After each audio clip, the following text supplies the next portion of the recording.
Okay, so this is probably something I never thought I asked you before, but how much of an influence do you believe The Legend of Zelda was to you? To me personally, Yeah. oh man, it was huge. Like Yeah, same here, man. original. Like that was like seriously one of like the first game that would probably come to mind when you think of your first video game you've ever played, like ever. Yeah. I mean, for me too, but I guess the JRPG heyday really wasn't there quite yet, but most definitely you did have this one little game that you would play all the time, and it would be mostly fantasy based. But of course, at my age, I am actually talking about the very first Legend of Zelda on the NES. Yeah, that's Yes, right. that was my like second game. I had Mario Duck Hunt that came with my NES, and then Zelda was the next game after that. Yeah, absolutely. I remember playing around with Ocarina of Time. One of the most iconic early things of the series. Yep. So, yeah, okay, so then we can all be in agreement is that we definitely cut our teeth fantasy-wise when it comes to The Legend of Zelda. Yes, all of us in one way or another have had quite a bit of that Legend of Zelda pie. All right, so, well, that takes care of absolutely everything. Let's go ahead and let's go to the video. This is the story of Brainy the RPG cat, and in many ways it's a very typical story. One day an old man found a stray kitten in a library, and he chose to keep it as a mascot, and to keep him in gentle company. But this was no ordinary old man, for he was Bosch, the high elf headmaster of the Library of Dinah, a very not ordinary library dedicated to the goddess of all living knowledge. And before long, Bosch would learn that this was also no ordinary cat. Hello. Learning that the cat was intelligent, the wizard took it upon himself to teach him to read and write, and learn history and the ways of magic. He was quite taken with the lessons he got from games using cards and dice. And soon the cat grew into an adult, a scholar, a full-fledged wizard in his own right, and once and forever one of the most dedicated librarians in Denier. The wizard bestowed upon him a name in the tradition of all cat people. He who astounds with his immediately brilliant ideas. But the library wizards have taken to calling him Brainy the RPG cat. And let me tell you, it hasn't been a bed of roses.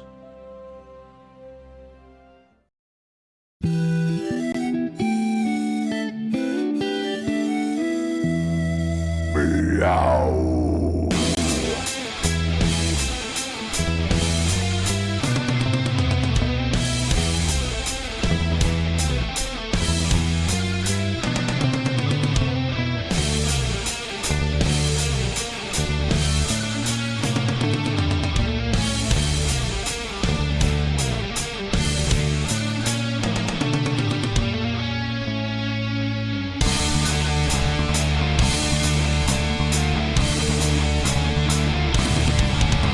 This fearless caddis is the raddest, has skills of the baddest, magic, slinging for status, practically unmatched, runs all of the gamut, in fact, he's a reference games and chatting, bent wizardly hatting, questing, stacking, napping, this cat witty banter, seeking kitty answers, roll 20 to scamper, tune in, and enjoy the ride. Brady, the RPG cat. Brady, the RPG cat.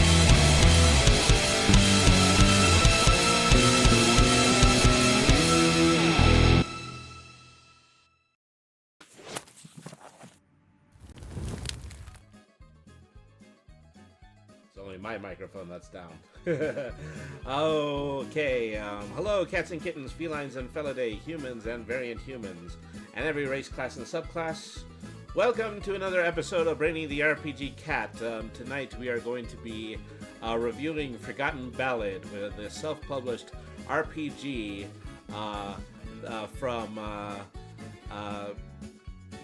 Cool Way Inc., which is available on itch.io. Before I forget, I better put that into the chat. Yes, that would be very wise of Brainy. Yes. And of course, you can't forget us here, or like me, Cube, and our friend who's joining us today, Otto, our automaton pal. Yep. Greetings. All right. So, how should I start out here? The first thing I do want to highlight is that I think we've achieved our first ally in our current quest to hashtag play something else. Is that what we have been currently working on over Twitter? So let me introduce you to Manche. He is an individual who is involved with the playtesting scene in Latin America. And he was the person who actually introduced this game to me. He basically began doing work in tabletop RPGs around the same time that we were campaigning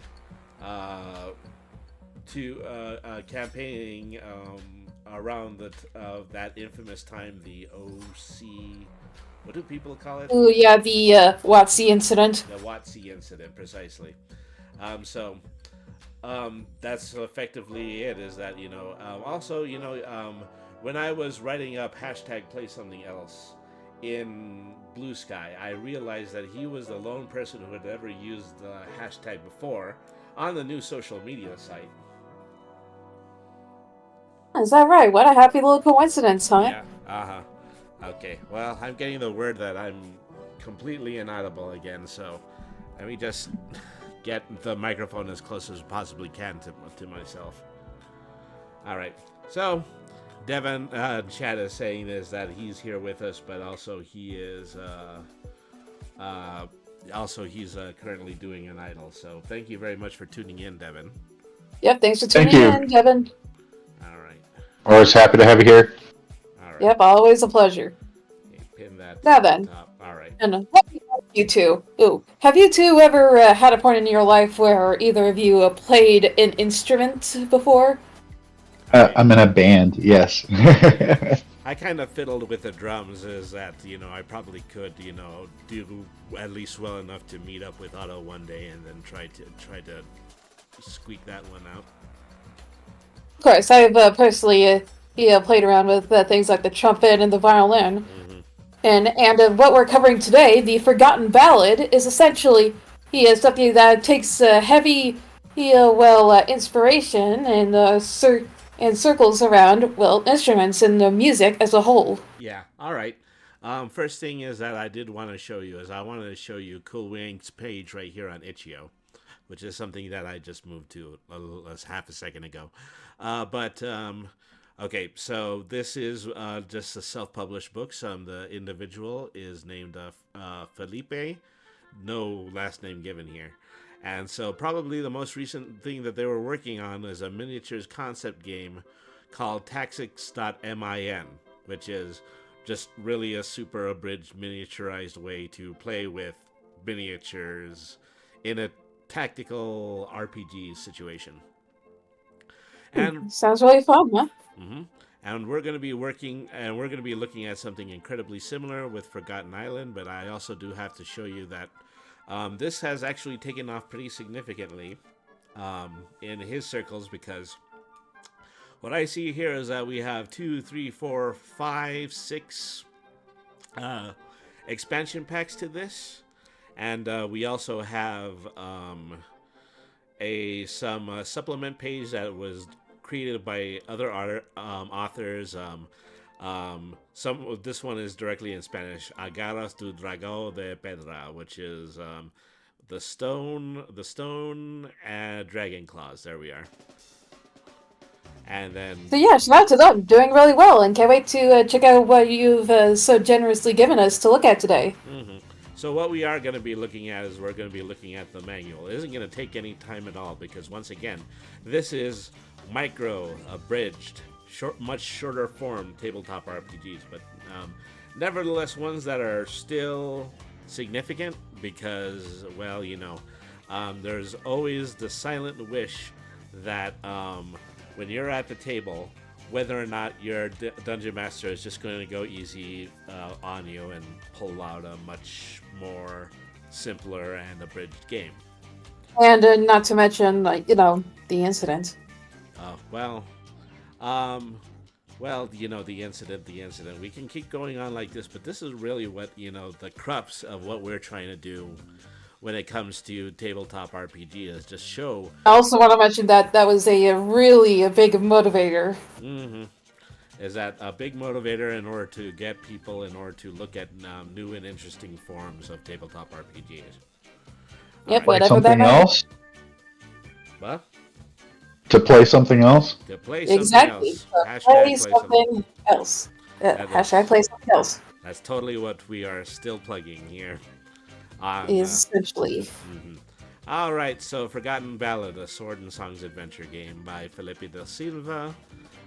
Forgotten Ballad, writing, translation, and revision by J.P. Nakashima.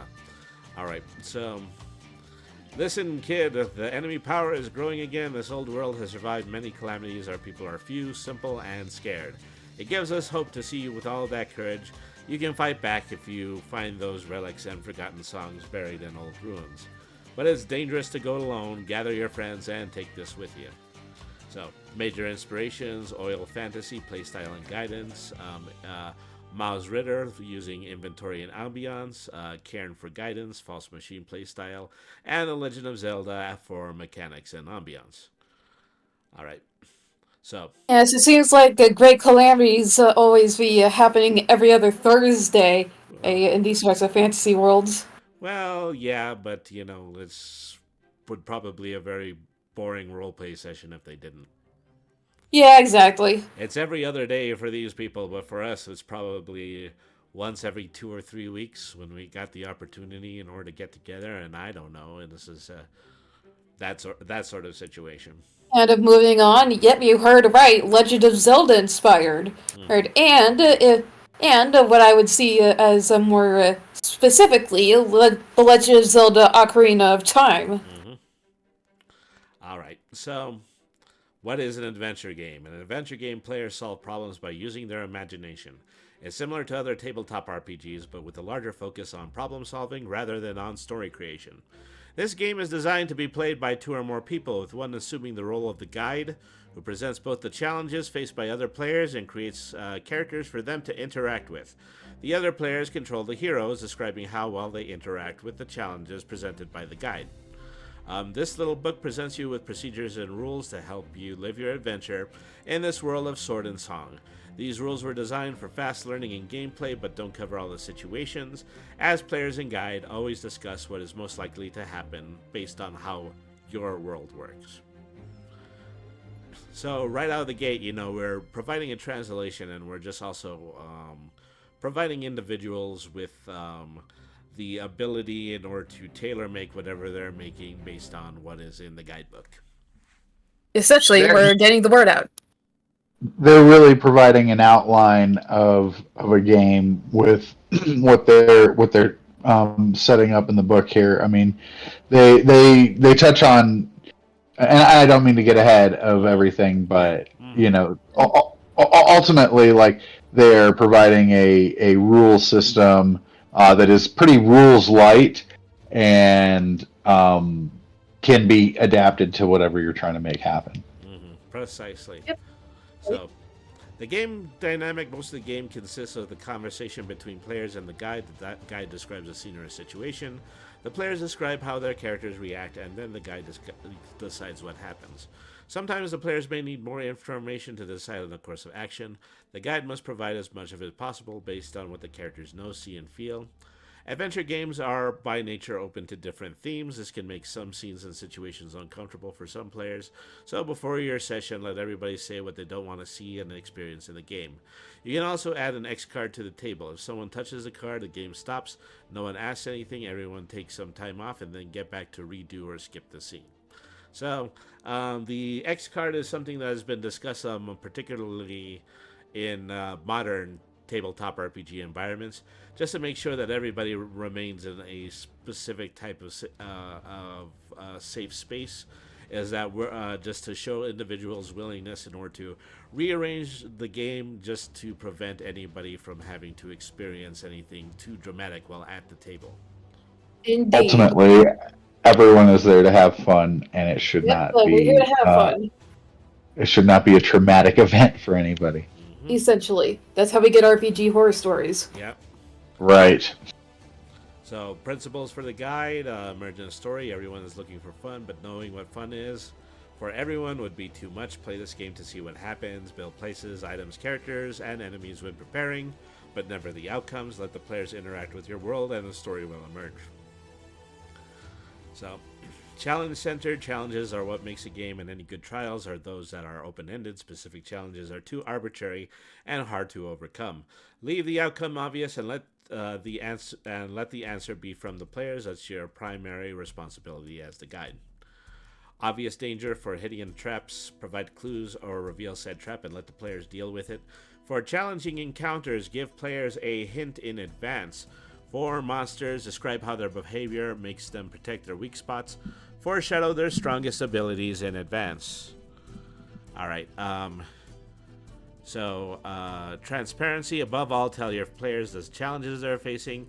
Gamers are a series of decisions, and the players need all of the information in order to make them. Don't hide rules or why you're making them. Expose the game everyone is playing. So, I think we did a pretty significant overview of this one. We had our premiere episode 2 weeks ago. Is that we're talking about, just a little give and take between how much the DM is, or the GM is capable of revealing during a game, as opposed to how much he is in the process of sharing with his players. And I've already said that it's got to be perfectly balanced, like all things should be. Yeah, is that over here on our channel, we do make the time in order to reveal as much content as we possibly can, but that's also largely due to the fact that we're also trying to hit certain tones and themes with the kind of things that we're creating, and so yes, of course we can't just release everything right away. And we're all podcasters, so we have the podcaster's advantage of going back and doing something again if we feel that we need to. Essentially retouching on the subject with more information. But I like what they're saying here is, a case can be made for, giving the players, all of the information up front. Like, I'm not sure how many tabletop RPGs you guys have played where there have been, a mystery to solve, and the GM is essentially playing, guess what's in my pocket ad infinitum with no clues or frame of reference, and it's it could be, a button, it could be a battleship, and you have no fucking idea, but you're trying real hard to play within the rules and solve the mystery, but you're not getting anywhere with anything, and they're not giving you any clues. And on the other end of the spectrum, you don't want to be so descriptive and open-ended with everything that doesn't even really feel like a game. It feels more like a book. My only experience with this is that it actually didn't turn out to be anything too extreme. It was simply that I had a friend who believed that he had a friend who was the DM who attempted to win over the players. But then I actually met him, and, he tended to be a pretty decent guy, and, it was actually very entertaining playing with him. And so I think this was the time that I was doing Hero System, and that I've already explained that before, but that's neither here nor there, yeah. Principles for players. Describe. This is a game of shared narrative. The way you describe how your character acts helps everyone understand what they are doing, and the quality of details may give you an advantage when rolling the dice is unavoidable. I mean, this is something that I have always described to first-timers. Try to be as descriptive as you possibly can with what your player characters are doing. Yep, that's right. That's why Brady always say when I give him so much information and over things like the behavior or things like what Cube does. Yeah, precisely. Because he's essentially kind of an animal that's kind of transitioning to more of a person. Whereas Otto is a machine transitioning into a person, and so yes, Yeah, get to so on kind and so of see forth. that perspective as well. So it is. That's exactly. I think this concludes that it is really good to have an idea of what your character currently is and what you would like them to be. Hmm. Yes, and Yeah. other things so like what will happen to them and how they'll develop along the road. So exploring is the life of an adventurer. Try new places, characters, and tactics. The game flows better when players are poking around, painting the world alongside the guide. So, Essentially, that's the gist of it. okay, so we're getting to the very first illustration here, and I personally love the illustrations in this book. They have I know, a right? very It nice, has this like old charm to it. very much like standard watercolors. With the kind of attention spent to white highlighting in watercolors that is very crisp and with a certain amount of realism is really something that I wish I could do with some of my own flat art. Yep. Someday, baby steps. One day. hmm One day. Okay, hero creation. Choose a background from the background table. Choose an instrument. Choose something you're carrying in your bottle. Mark for 3 hearts. All adventurers have the humble beginnings. But in this case, saying that every character is starting out with 3 hearts. Optionally, choose a weapon. Those are rare to find. Describe what your hero looks like. Give them a name and pronouns, the ones that people will see in the future. Champion mode. You're the hero of your people. Tell a group about their culture. Start with 4 hearts and a relic. So we're going to get a little bit more on what those mechanics are, but we're already seeing things come out in a way that it is extremely straightforward.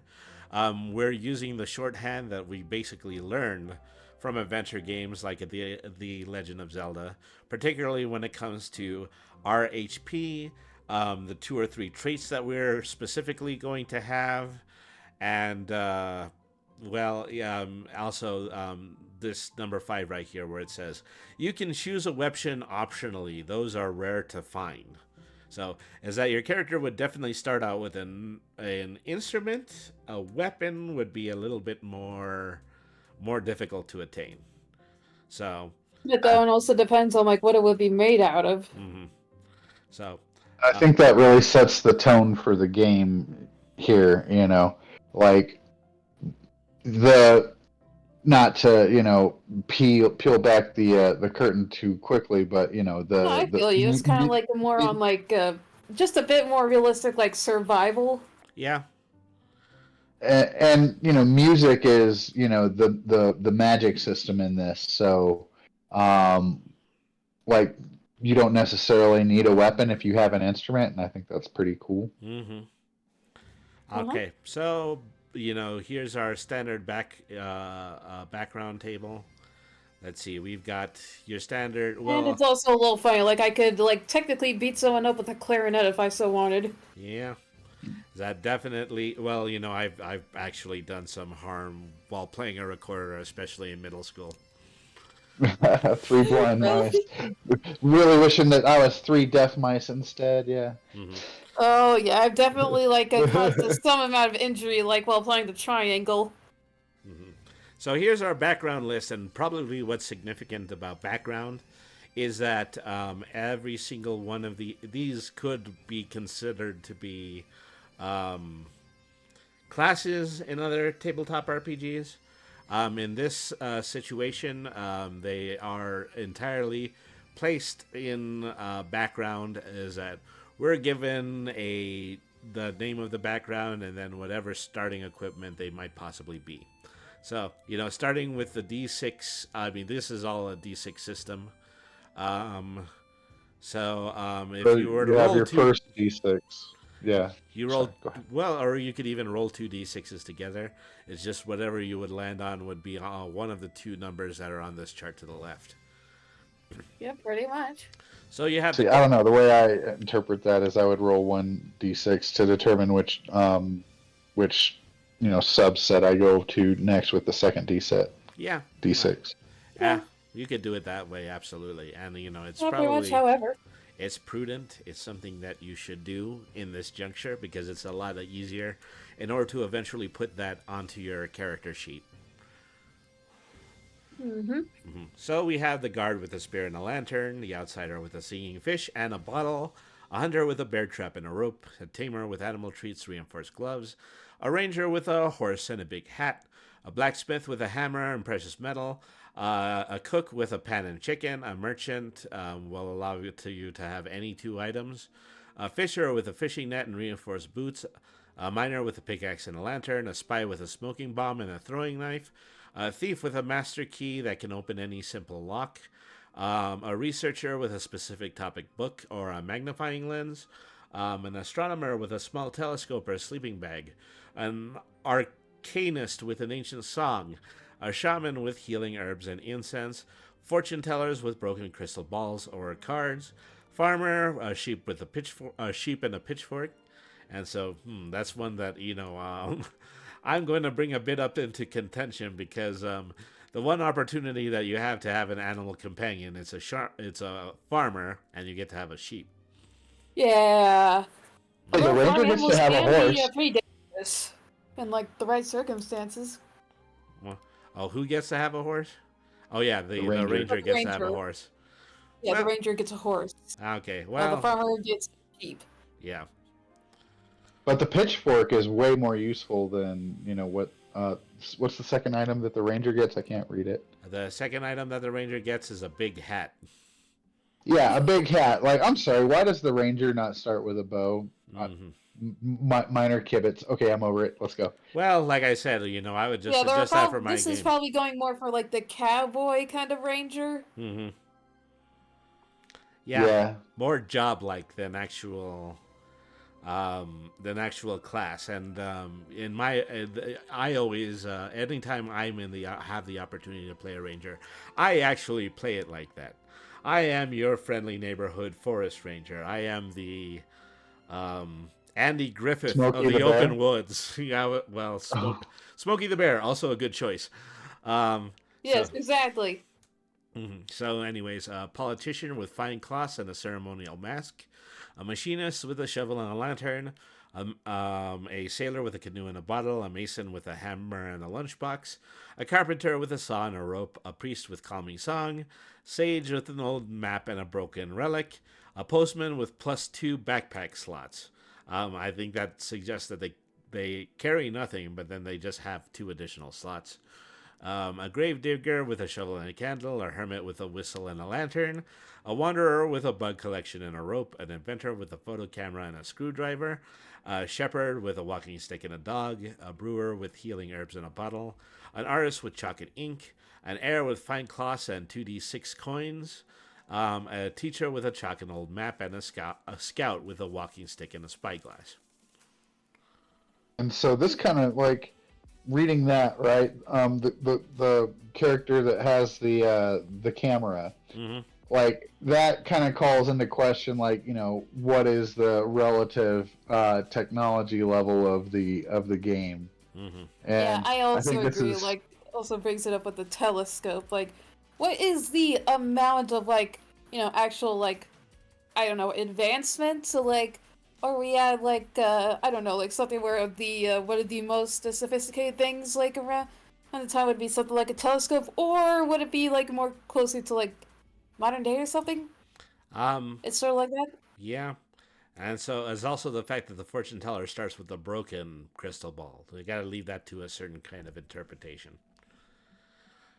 But I think in a more Yeah. general sense, probably the template that you should be using is The Legend of Zelda, because The Legend of Zelda is, just pretty well known for putting in just an innumerable amount of different gadgets into the playing field, is including some things that probably don't immediately belong in the fantasy setting, like the some prime example? semi-steampunk things. Essentially, specifically back in Ocarina of Time, a grappling hook. Well, in the Ocarina of Time, you have what is it usually called? The hook shot, and the hook shot is something in the neighborhood of an item that you fire in order to shoot a grappling hook a certain amount of distance and then carry you across.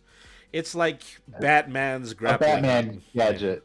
Uh-huh. Yeah, Yes, exactly. exactly. Although, like, a limitation of it is that it can only, like, dig into more wooden things, so it's, like, advanced and also not advanced at the same time. Well, I would also say The Legend of Zelda: The Wind Waker introduced us to the more standard grappling hook that you could actually throw over a peg and then swing afterwards. But then the Wind Waker also had the pictograph, is that the single shot camera. So yeah, that Oh, is yeah, definitely that's a something classic. that was fun. Yeah. So Who they else remembers just, like, taking a selfie while just getting, like charged at by Ganondorf or something? Okay, so rules rolling. When heroes do something risky or with an unclear outcome, their player rolls 1d6 plus 1 die from any useful equipment, 1 die from fictional advantage, and 1 die from helping characters. If any die rolls a 5 or a 6, it's a success. The hero avoided the risk or the outcome was positive for them. Okay, so let's unpack this one for a moment. Okay, so you're at standard, if you were to do a skill roll, you would be rolling 1d6. You'd be able to add a die from any useful equipment you have, so that would make it 2d6. Right. You would have plus 1 die from fictional advantage. That supposedly you're in a situation where this actually might be easier for you given the circumstances. Right. And your character's background might, fall in line with what's happening in the event. Exactly, like, your background, like, since you'd be experienced in this, something like, what would be happening. And Like, then say, in a healing situation. and then 1 die you get from any characters who are helping. And so the question would be whether or not you get to roll the plus 1 die, or if the person who is actually helping you gets to add that extra die. I think you get to roll that as the character, is the way I interpret that. I mean, I agree. if it were up to me, I would actually make the other person roll because it's the other person's effort. But okay, if any die roll rolls a 5 or a 6, it's a success. So every single action that you can potentially do has a 2 in 6 chance of actually being a success. And that includes probably any extra dice that you rolled in that situation. Makes And- sense. And then they talk about the optional rule of the half success as well. Yes, of course. Like, it might not work completely how you want it to, but it's not like a complete disaster either. On like a 3 and a 4. On a So yeah. really, so really, only a third of the time you're not making what you're trying to do. So that's this section right here. Is that I had it slightly behind QB's head, but that's basically It's what it is. somewhere behind me. Okay, hearts. The hero's resistance to damage. Heroes start with 3 hearts. They gain a new heart when they defeat a boss in a dungeon. They can also add a heart by helping people around the world. You can recover lost hearts by taking some time to rest and eat. Yeah, that all makes sense. Just anything that would give you hearts back in the video game, is that whether or not it was a really good Yeti soup or if it was a blue potion. Also, or a night like, at the one of end. the most infamous ways, breaking in just the right pot. Breaking You know, just just- right up, yeah. Yeah, just like driving the local pottery shop into bankruptcy. I didn't see anything about a fairy in a bottle, though, Well. which, just saying. I also didn't see anything about that either. Well, I But mean, still, if like, you want to I do would that. still wonder, is pottery still on the table? Pottery can be on the table, as if the GM wants pottery to be on the table. Oh, that would be hilarious. Just imagine all of us just barging into, like, a pottery shop, up and just breaking every vase we could see. And so, Oh my gosh. well, when we get to the map section, I'll be a little more clear about specifically how objects can be lined up in maps. And so, yeah, there definitely is a possibility to have objects hidden in pots in the situation that they describe here. Oh, perfect. Okay, so in inventory, heroes can carry up to 12 items, 6 equipped items, and 6 more items held in belts and backpacks. Heroes carrying more than their limit cannot run or move quickly. So that is really just taking 2 options for your type of movement off of the table if you're encumbered. The Yeah. magic. You know what they say. Mhm. Yeah, you know what they say about these kinds of things. Roses are red, games are fun, and you're carrying too much to be able to run. Oh boy. That's great. So QB and I probably, I believe it was the day before yesterday, we were playing um, Yes, Dragon's Guild Age. Wars No, 2, and I Guild use this Wars line. 2. That's what it was. We were playing Yeah. Guild Wars 2, and that is basically every single alternate loot and level up resulted in us having too much in our backpack, and so then we had to go back and we would have to root something out. Yeah, I've always had to destroy some stuff. Of course, I didn't necessarily see how it was slowing down our character, but there you have it. Yeah, sometimes things don't make sense. Okay, magic. The old ways of magic are lost, but heroes can access its powers through songs and items. In the beginning, heroes are able to use magic only once per day, but this can be increased by doing favors to fairy mothers. So yeah, that's another mechanic we'll be talking about in a moment. Yeah, take that as you will for now. We'll put a pin in it. Say, you're a fairy mother, I tell you. Fairy godmother, No, Bippity just Boppity Boo, the Fairly Odd Parents. I was trying to be slightly profane with that outcome. With the joke. At the end of the joke was we're sticking. Well, Yes, never exactly. The joke that we just made. Directed at fairies. You see a joke about fairies by referencing different kinds of pop culture. That kind of joke. mind. Yeah, okay. So, weapons are rare and usually kept as a family heirlooms. These are many tales about legendary weapons hidden in ancient ruins in the wild. When a weapon hits, it always causes the same amount of damage. Ordinary weapons or fists do 1 damage. Refined or special weapons do 2 damage. Legendary weapons are 3 damage, and big explosives are 4 damage. So, the introduction of a weapon that only does 1 damage is the same as when a character is capable of punching. If I were to still retain that in my game, I would definitely put in something like it has a special property or something like that. Otherwise, it just really wouldn't be worth it to carry like a pair of brass knuckles or a pair of nunchucks because it doesn't enhance anything. Yes, essentially. I'd probably allow it to do more damage if you roll specifically well or whatever. Yeah, that would be a good one. And so we'll have to see what our other options are. Okay. Yep. So when a character combat, this is the combat section. When a character takes a hit, the weapon damage is deducted from their hearts. If they have any defense value, you can reduce it from the damage. Any damage that causes hearts to drop to 0 or less leaves the hero unconscious. They can get back on their feet. If they have a fairy in a bottle, but if not rescued, that's the end of their story. So, So there's our fairy in the bottle. Essentially. That means Navi's around here somewhere. Yep. I mean, they were part of the intro. That's what "Hey, listen" comes from. Exactly. Hey, listen. Just like so many times that they start to overlap each other. Oh my god. You remember it. Hey, listen. Navi still haunts my nightmares. Oh yeah, that's right. I say, as going over Otto's shoulder and saying, "You talking to me?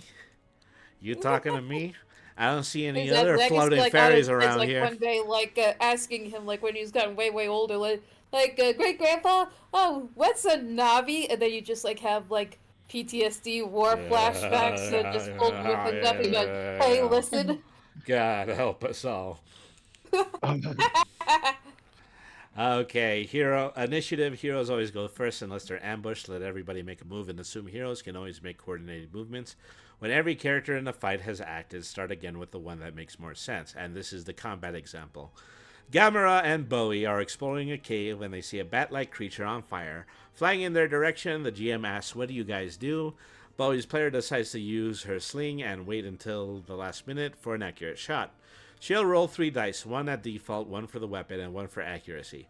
But she'll only roll after Gamera's action. Gamera's player says that she'll throw rocks and scream to attract the bat to her, which adds 2 dice. Bowie misses her shot, but Gamera manages to get the bat's attention. The creature screams, and the flames grow stronger. How are you going to defend yourself, Gamera? The guide asks. I'm going to stand my ground, and I'm going to use my shield to block the creature's attack, she replies. And the guide grants her +2 dice. She fails the roll and takes 2 damage. Some of her clothes start burning. The guide keeps asking the players what they're going to do until the combat is over. Wait a minute. Gamera? Like the kaiju? Well, that's what they... Gamera. That's exactly how they spell it. It's a player character name, so they just Yeah, decided but to that name doesn't it. change that doesn't change the question. Like, that's still the same kind of name as the kaiju Gamera, right? Bethel, and you know Yeah, what? I'm the named after giant a turtle. Yes. Mhm. I'm named after a Smurf. Otto is named after a burnout on The Simpsons, and QB. I know there was one example there, but I forgot it. Yeah. Well, it's actually a part of lore that Kyubey actually doesn't really know how he got his name, but like he's also kind of named after, or like the Kitsune overall deceivers of Japanese lore. Mm-hmm. So yeah, Still, something like yeah, that. it's- But still, yeah, I'm not on your level. Yeah. Well, like, get out of my level. Oh yeah, we're pop culture and you're cryptozoology. You're big, we're small. Yeah, cryptozoology and mythology. Uh-huh. Get away from me, you peasants. All right. So, playing the songs, there are only 6 notes in the world, each corresponding to one of a dice faces. When heroes try to play a magic song, each player rolls 3 dice plus 1 die for each other person playing. 4 for 1 player, 5 for 2 players, and so on. The result must have at least one number corresponding to each music note. You can distribute the dice to the players involved to represent their respective parts in the tune. So some of the enhanced effects, some of the old sages know techniques that can enhance your music's effect. To put them into practice, the musicians must succeed in their attempt to play the song and then roll the results required by the method. So if I can see that. The more difficult the sound, the song is to play, the more rolls you need, right? So if you were limited to just 3 dice, you wouldn't have a very good opportunity. So this is probably what prevents people from being self-actors, loners, lancers, people who will just kind of, move ahead of the group in order to do their own action. Because if they do, they'll be limited to those 3 dice, and then they would have to get it right on the money in order to cast the spell that they wanted to. Yeah, I like the way that they subtly kind of guide the game toward more cooperative play as opposed to those players that do like to just run off and I'm a lone wolf. I'm sitting in the corner by myself in the shadows. Got a scowl. So let me tell you is that, a lot of those public Dungeons and Dragons games where, just we were all playing with randoms, everybody was always shouting their ideas all at the same time. Oh, yeah. By the way, speaking of that whole, like, I'm a lone wolf, I'm always alone, but I'm in the shadow. It was like, I actually had a thought, like, if I were, like, DM a game, like the guy that the party would need to, like, talk to their quest, like, I would describe him to make them seem like a classic lone wolf edgelord or something, only to reveal that it's just, like, a sick guy wrapped in blankets in the corner because the bartender is a germaphobe, and the quest is you gotta chase away some hostile monsters from where he's been getting the kinds of plants to make his medicine. As it turns out, the very dark, mysterious Lancer is actually a pretty nice guy if you get to know him. Is that he would actually Yeah, exactly. end up... The only reason why his eyes seemed like they were red at first is that he's kind of sick. Like it's pollen season. Is that it just so happens that he would end up being exactly like one of my rangers. So, who wants some trail mix? It will restore exactly 1 heart. Improvisation. Exactly. Like, I wanted to go to get it myself, but there are all these monsters around the place, and I'm way too scared. And well, it's like some really mediocre monster. I mean, it looks as look at the bones. I mean, the bones are everywhere. It's just a harmless little bunny. Yeah. Oh yeah, it's just like a bunny. But then it turns out to be like some kind of skinwalker, jackalope kind of shit. But we cannot risk another frontal assault because that rabbit is dynamite. Oh yeah, remember that old scene from that one Marty McFly movie? Mm-hmm. The one with all the medieval stuff. Like that bunny, the bunny just like rips the knight's head off. Mm-hmm. Yes. Yeah, that's Monty Exactly. Python Could be and the that Holy bunny. Grail. You Yep. never know. I think Probably you said saw that Michael movie and I J. was scared to go any bunnies. I think you said Michael J. Fox, but it was Monty Python. Oh yeah, I said Marty McFly. I think that Marty but yeah, McFly. what I was meant to say was Monty Python. I say, that sophisticated British comedy. You don't have anything to do with it, butthead. British, well at least. So yeah, we're all big fans of that humor. As that certainly I've put more than one of those types of situations in one of our role plays. Yeah, I've seen a lot of people just seeing and making jokes about body horror mainly involving messed up teeth. It's like it's like she's triple British. Mm-hmm.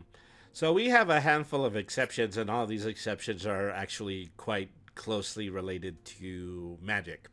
Improvisation, if all the heroes playing have at least one note of the song, they can change one verb in the song description. Bridge, if the band rolls enough numbers to play two songs, it can merge the two. Player suggests and the guide tells you how that happens. So if you actually have enough combined notes in order to play two songs, you can actually combine what the end effect of those two songs would be. A fake end. It was kind of like that meme that was going around with the, D&D thing, and it's about change a letter of a spell to make it have a completely different effect. So it would be like that. Yeah. Precisely. Huh. So fake end, if all players roll the same number, they can choose to trigger the song's effect at another moment of the same day. And that would be hard to do, especially if players are helping you. It's because everybody would have to roll exactly the same thing on a D6. Yeah, that's not impossible, but it is not very probable. I mean, it would be pretty hard to do. It's a multiple of 1/6, which is because I'm braining. I have to do the math around here. Yes, you're pretty much the one of us that does the most technical kind of smarts. Mm-hmm. So if one Meanwhile, I'm out here doing the most instinctual smarts. Well, there's nothing wrong with anybody being a little creative, except when it comes to the answer to math sums. Yes, correct. Okay, a lick. If one player rolls two song notes, they can choose a second target for the music effect. Makes sense. I would kind of alter that a little bit. I would probably require that somebody were to roll the same sequence twice, and then they could target someone else. I'd probably say that, maybe if the song had, an area of effect kind of thing, like a fireball, you wouldn't have to, roll multiple times or whatever. Yeah, and so the response, if two or more heroes can make a sequence of consecutive numbers combining their notes, they can choose who and what is affected by the music. Yeah, but to kind of tack on to what you're saying, if the dice are really with the party that night, though, that could get really wild. I mean, you could really, yeah, we just bridged two songs together and we rocked the shit out of this dungeon monster, I mean, it might just obliterate the dungeon as we know it. There is a distinct possibility. I mean, if you're like me and you've played a lot of really old school board games and you've played some Yahtzee, it is marginally easier in order to do consecutive numbers instead of multiples of the same number. Oh, I would know. So in that event, you and I play TCGP. Mm-hmm. Well, in that event, it would actually be a lot easier for you to hit specific targets, which is something that is most likely how spell casting is played in other types of RPGs. Yeah. Okay, so a little songbook. Here are some examples of magic, music, and its effect to use and inspire your games, unless noted otherwise. All songs affect the room or the hero's immediate whereabouts. Okay, Storm's Fanfare 336. Heavy rain pours if the heroes choose to play the chorus. A thunder will strike at a random place. So, A thunder. mm-hmm. That At a random place? Yeah, pretty no, much. it's the thunder as opposed to a lightning bolt. I think yeah, that's kind of strange to determine. Maybe he's Because, talking about like some kind of like sonic boom. but you know, Yeah, I mean, are you damaging them with sound or with electricity with this storm? That's what I'm trying to determine. I feel like that's not well explained because a thunder shouldn't do damage. Yeah. I don't think. so, but you know, Well, if it could if you're close enough. I would actually play it the way Otto suggested, is it would actually do some damage based on how loud it is. Yeah, I agree. Dancer of the Also, Fire. Brainy sending you a thing I'd like to show later. Oh yeah, sure. I'll put that up, of course. As we all know, during these sequences, QB likes to draw a picture of a potential player character. We'll share that at the end of this discussion. Yes, I always end up doing these when I'm going over these sorts of things. These sorts of like other TTRPGs, even if I'm told not, even if I'm most of the time not told, not explicitly told to, I still like figure I should do it at least. All right, so let's go through the rest of these. Dance of the Firefly, 642. Light bubbles illuminate the room, but you can't move them elsewhere. Steps of the Waves, 246. While playing the song, the hero can walk on water. Anyone playing or dancing along can do the same. Nocturne Shroud, 121. Makes the heroes and people around them invisible. The effect lasts for one night or until someone touches a being outside of the song's influence. Remembrance Lullaby, 654. It rewinds people and objects to the state that they were in yesterday. Probably the most Zelda-like spell in this because it just really directly affects time, the dimension or ability you'd have time, as in Ocarina of Time, or the necessity in order to do things within a certain amount of time, like in Majora's Mask. Melody of Echoes, 222. While this song is played, a local spirit will join your party and may communicate with your band. Ode to the Fire, 111. Light up all nearby light sources. Chant of Crossing, 134. Creates a bridge between two heroes playing the song. Courage Shout, 656. Roll an extra dice to perform a dangerous action. Spring Harbor, 135. Where the music is heard, plants grow faster. Singing Whales, 422. While humming, the player can breathe underwater. It may be hard to do so for a long time or in risky situation. Feather Notes, 462. The players of the song will completely defy gravity for 30 minutes. And I'm defying gravity. Gravity doesn't apply to us. I say, hey, listen, more than 5 times a millisecond. Hey, listen. Really, just playing. They're really just playing. I just wanna fly. Put your arms around me, baby. Put your arms around. Imagine Butterfly. using a spell like to put up like a barrier and saying, "All right, here's Wonderwall." Yeah. If anybody is playing Wonderwall, there is definitely going to be a barrier between me and them. Oh yeah, fired. absolutely. They use that as like a special defense to protect themselves from all the people who want to beat them up in order to stop the song from playing. Yep. Today was the day that they were gonna throw it back to you. I'm just saying. Well, it was. All right, It was. Okay, Feather Notes 462. The players of the song. Well, okay, we did that one. Sound of the Woods 356. An animal will sing with the band, answering the questions that they make. Our Beat of Self creates a stone replica and a musician that turns to dust in 3 days. And so this is given to us as just maybe a small example. I think that looking at one of the expansion packs, there might be something a little bit more specific to the quest itself. So yeah, well, we'll see about that. Okay, Building Dungeons uses the following steps and tables as a source of inspiration to build challenges for your group. While using the tables, try to interpret them as openly as possible. Let them spark your imagination. So, yeah, the next few pages is just made up entirely of specific things that you would find in the dungeon. What is the relic that you get at the end of the dungeon? Um, so A you lot of start, tables, yeah. yeah, start with a 1d6 to determine if it's weapon, armor, instrument, or utility. 2d6s to determine if it's a sword, quiver, scythe, bow, staff, spear, etc., etc. Armored shields, ocarinas, drums, armor, tunics, masks, boots, gloves, and bracelets. And yeah, the 2d6, 1 through 3, and 4 through 6 all have to do with instruments, which we've already determined is probably one of the more influential things that you can own in this game. Yes, and actually at this point, like now that we're like neck deep in all the charts, I want to point out that like these charts in this book are great. Like Yeah. you could adapt these to any RPG. Yep.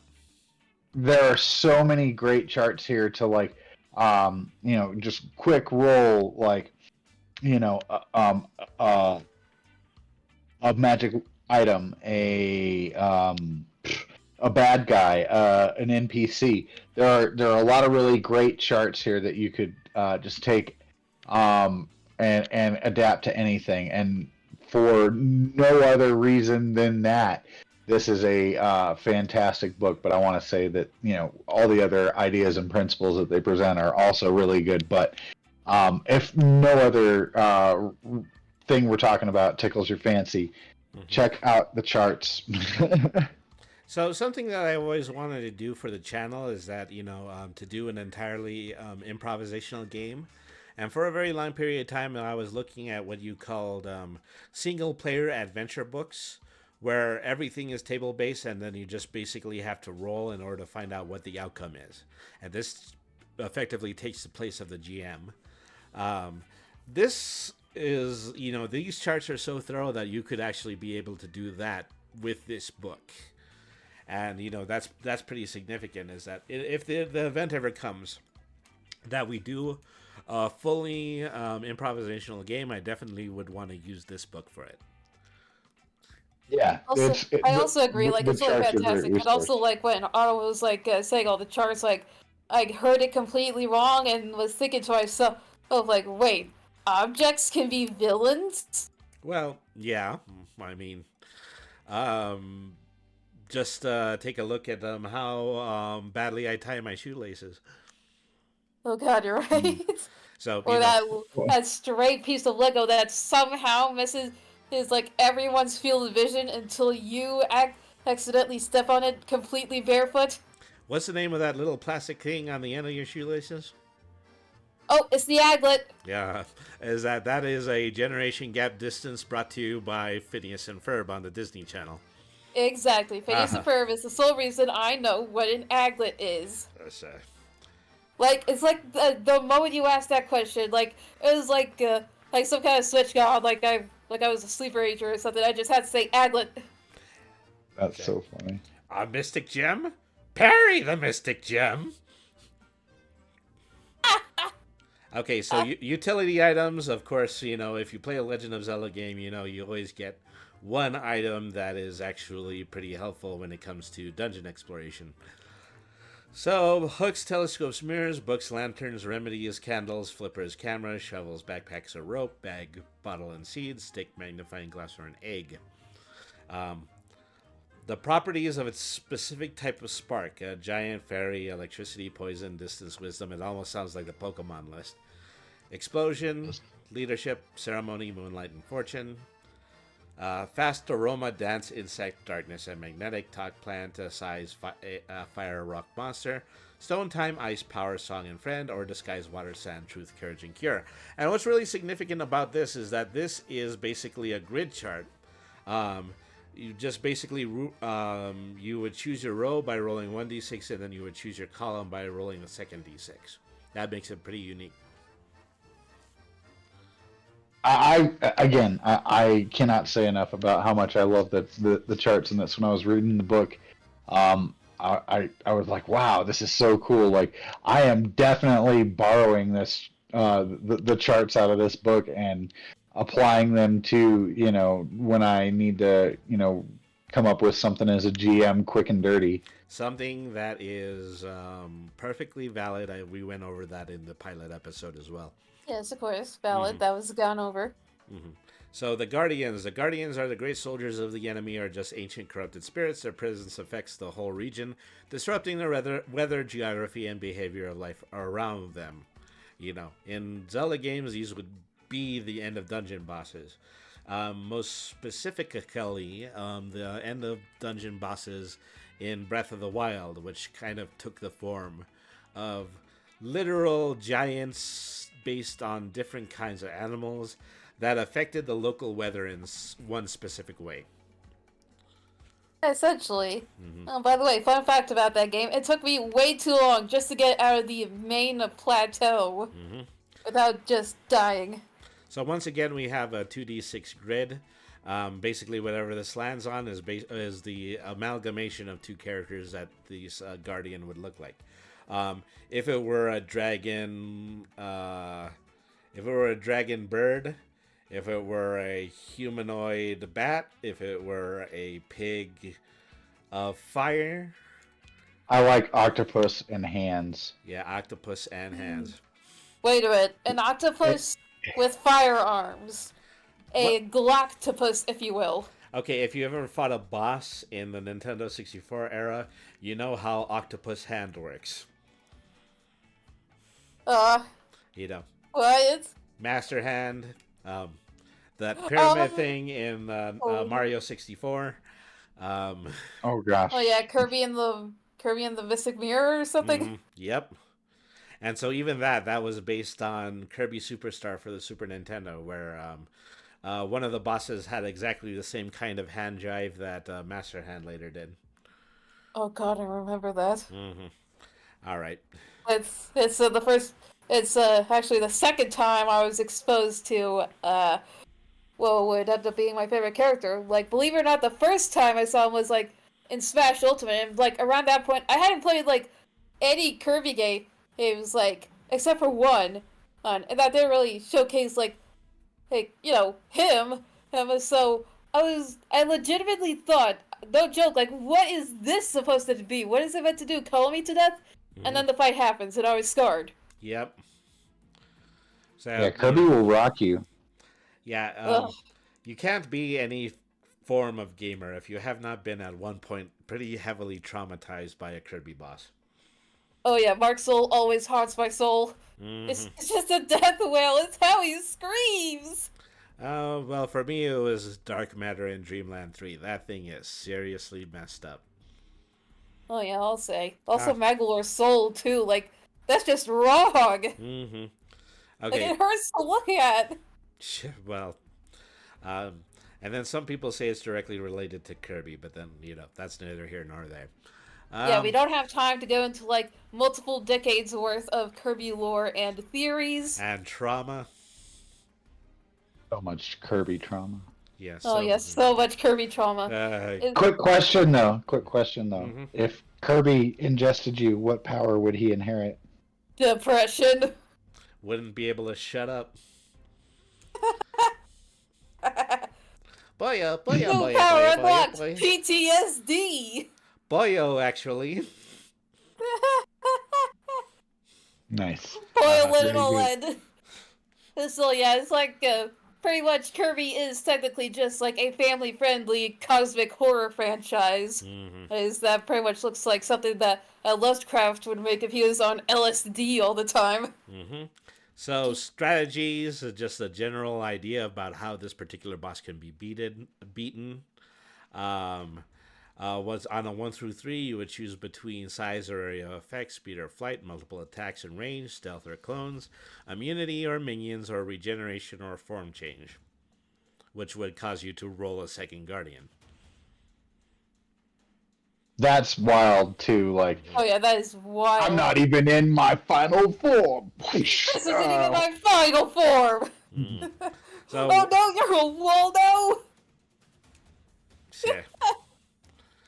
All right. So properties of a spark. Okay, yeah, it was kind of similar to the one that was before it.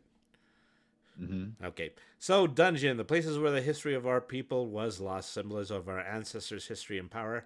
Can you discover their fate and unbury their songs and strengths to fight the enemy again? Layout, draw 6x6 matrix, roll 2d6, mark the corresponding cells, the other for one for the column, the other for the row. Each cell is a corridor or room of the dungeon.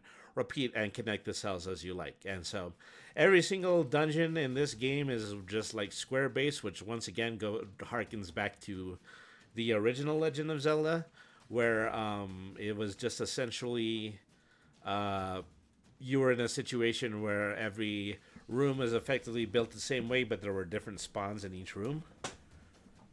Oh my Right, God, and I different. remember heard that. Like, quite literally, the only thing that kicked you out to the game was an elderly man giving you a sword for saying, "It's dangerous to go alone. Take this," and then never talking to you again. Yeah, well, you know, he he At least he he, gave you a sword. he I was mean, helping. yeah, exactly. It's just a little odd. It's like, okay, I'll take your sword. A bit more explanation would have been nice. It helped. I found a significantly better sword in the graveyard, but that's a little Yeah, bit that's secondary to that. neither here or there. I still keep it as like I have it in a big frame over my mantle, along with all the incredibly large monsters I've slain, including Ganondorf. Like, pretty much his big boar form head is like right below the sword in the frame. All right, so themes: ruins, water, mirror, sacred rock, ice. Imagine being in the body mirror temple. Oh God. Yeah, in the swamp demon. Well, actually, it would be the demon swamp, which actually would be pretty cool. Demon Swamp sounds pretty badass. I'm Say, not gonna lie. the Yeah, small it does big. sound pretty badass. So the small big. Shame it's that island isn't in there, because then you could have tiny huge island. And Little Big Man. Yes, and also like incredibly tedious and frustrating dungeons. So Breath of the Wild has made me feel like just a bit wary about temples. Like, one of them is literally convincing a lady just to quit sitting on the damn thing you need to open it. sure. Well, there was obviously a way in order to get rid of them, particularly in Banjo-Kazooie. Types of structures: towers, temples, palace, sewers, caverns, hideouts, castles, dungeons, fortress, woods, and tombs and ships. Total number of floors: between 1 and 3 floors. An entrance obstacle: if it was buried, a grave in a wall, flooded, a labyrinth, or blocked, high city or an island, inside a volcano, waterfall, or a guardian, flying storm or bad weather, under a village, locked, or with a song. That you would have to initially open up the entrance obstacle by doing like 2 tasks that were on the chart. You had to play a song in order to get in. You had to go block a wall in order to get in. Something of that nature. It's something. It Yeah. might be like a draw gotten from like spinning a wheel or something, but who knows? So then, Again, hats off to the charts. Oh yeah, the charts are peak. And so, there's always a prerequisite way of getting out of the room, whether or not you had to fall down a hole, walk up some stairs, go to a door without locks, go across some platforms, find a hidden exit. I mean, I don't see defeat all of the monsters. That was something that happened a lot in Zelda. Yep. Or wall has cracks. Or like doing some sort of puzzle, including like something that you unlock using some kind of new app you unlock on your tablet or cell phone or whatever it is. So, chart of traps, that's pretty self-explanatory. Size of the type of corridor, treasure, d6 times 10 coins, a key, a common equipment, or a relic. And so we're beginning to see what the outline of the dungeons maps are. And like I say, it's quite admirably like the way that the maps were designed in The Legend of Zelda. So, I typically use square hexes in order to build my maps. This would be pretty easy to replicate because what you're doing is that you're just turning the walls inward. in order to create the areas around the grid, which they also used in order to make the graphics in those games. Also, a very weird amount of like really big spherical rocks. Mm-hmm. Like Yeah. I'm talking like perfect circles and everything. Mm-hmm. So if you were a medieval person and it was particularly hard in order to make a perfect circle out of literally anything, if you were blowing glass or if you were polishing a piece of wood or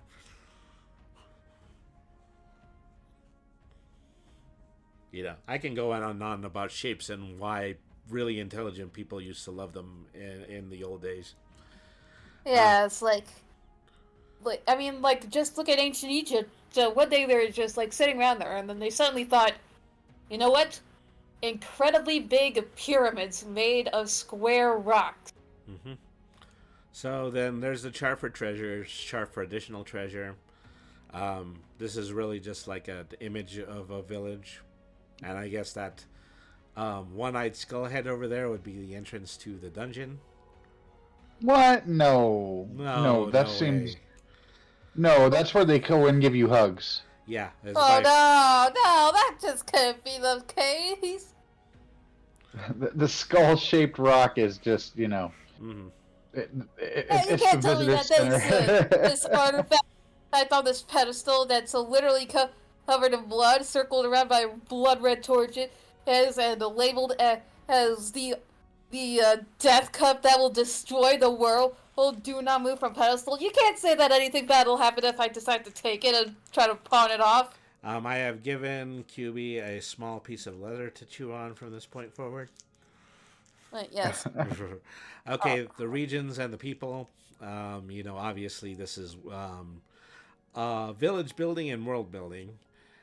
Regions, different types of weather, types of settlements, focused on specific sorts of tasks, settlement reactions, whether or not people are unwelcoming, afraid, indifferent, curious, or friendly when you approach the village.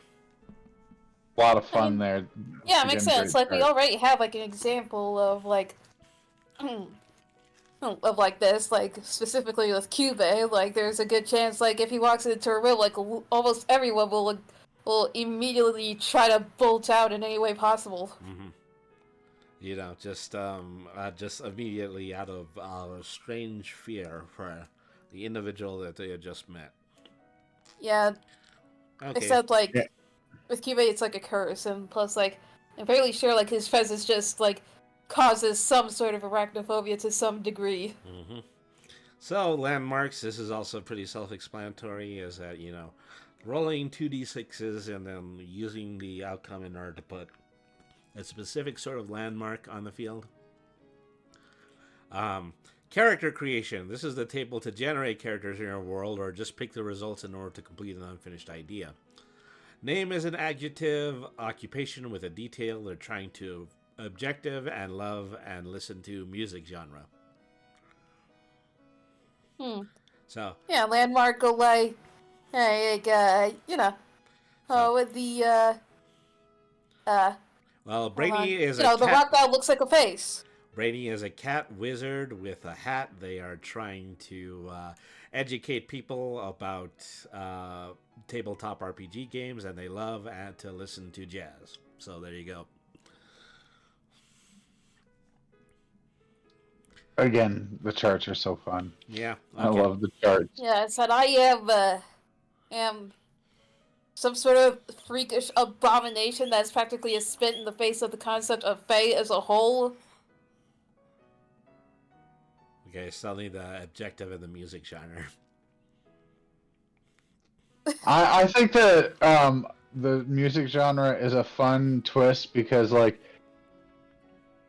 you can really kind of etch out the rest of a personality centered around a person's music taste. You can make a lot of suppositions about a person, and I think that like you can kind of start filling in some gaps, right? Like if your monster, or your NPC likes, country music, as opposed to, like emo music. Those are two totally different vibes of person. Yeah, I'm very happy that they included ska, because ska is what defines me as a person, and I'll never turn my back on ska. Giddy up, giddy up. Yeah, Up, meanwhile, up. there is me, who's a basic understanding of, like, music genres and, like, overall, like, anything about music theory as a whole is just, like, be like sound, be listen, and that's it. So, here are the 3-step character. Well, evidently, you have something like some kind of chaotic caveman when compared to this. So this is adjective, class, and distinct feature. So, evil astronomer with a crooked nose, stubborn tamer with a tiny body, sarcastic outsider with a pointy ears, a bossy teacher with hairy arms. I guess that's me. Can we roll one? Can we roll one? That would be fun. Do you have dice, Brittany? I don't have dice on me, unfortunately. Hold on. What do you guys pick up a dice generator? I have the one that we were using for our home game. I can roll 3d6 from that. Yeah, let's do that. Mm-hmm. I think it'll be fun. Let's make a character real quick. All right. So. But I've already actually, art-wise, like, right, Rainy? Yeah. Let's see. 5, 5, and 6. Okay, what does that give us? Oh, actually, I should have rolled 6. Hang on a second. 3 more dice. Okay, 5, 5, 6. I'm writing this 5, down. 5, 6. Okay, so first two are 5 and 5. So in the first, 5 and... yeah. So the first one would be sarcastic. Then 6 and 2 would be brewer, and 2 and 2 would be in strange clothes. So sarcastic, brewer, in strange clothes. Plankton? Sheldon J. Plankton, is that you? No, I mean, he's more of a chef than a brewer, but. Honestly, I don't think chum really qualifies as food. And neither does anybody else. Yeah, exactly. That's why I say, like, Plankton, like Sheldon J. Plankton. You can roll for different adjectives to combine into your name. Plankton? Okay. Or just, like, Sheldon? So then, well, if you're using this for NPCs, you can give them a side quest. It would result in one of the rewards that you would roll on this chart. And so there's double the chance in order to get an extra heart. But you can also gain an ally, you can gain new music, you can gain a relic. Yeah, all of the potential things that you could receive are very well thought out. All right, and then... Yeah, pretty much. So, quest... So, yeah, Plankton? So, once again, quest lists also uses 2d6. Twists within quests. Traps set by the enemy. Quests on the timer must be completed before a certain deadline. The objective is guarded by a powerful magical barrier. The quest requires the adventurers to infiltrate a heavily guarded location. The objective is in possession of a guardian. Or there's no twist. What? The twist is, there is no twist. Ha ha ha. What a non-twist. Oh my goodness. Or you just pick somebody's pockets and leave. What a giant anticlimax, which is something that Shyamalan actually does a lot as well. Oh, don't you see, Krabs? The best evil plan was having no evil plan at all! Was that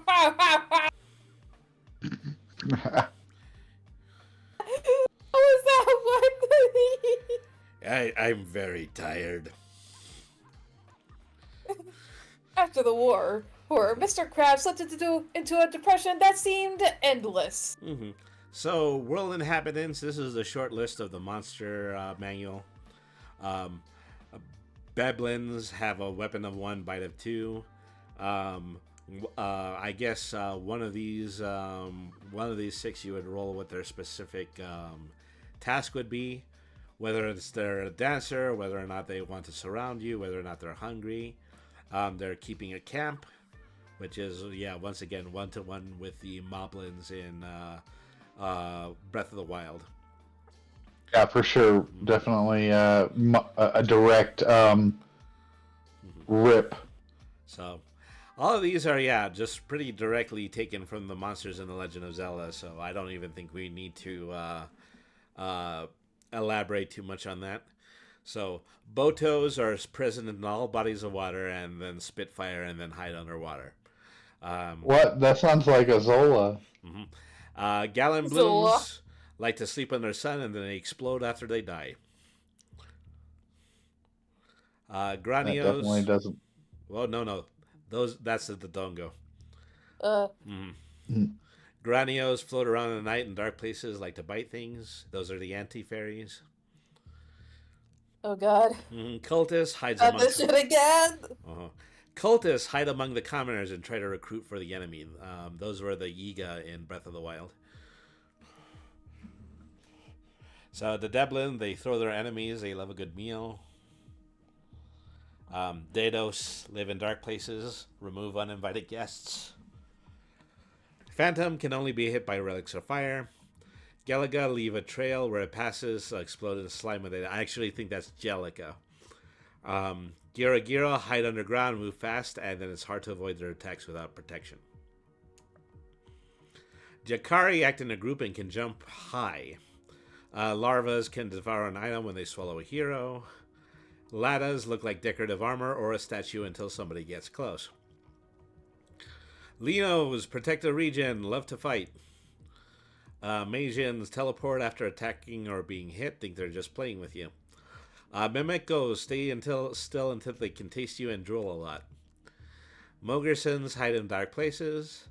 Mumas, slow and weak against fire, try to paralyze and are very proud. Ossos have a 4 in 6 chance to come back to life, and then they burn under the sun.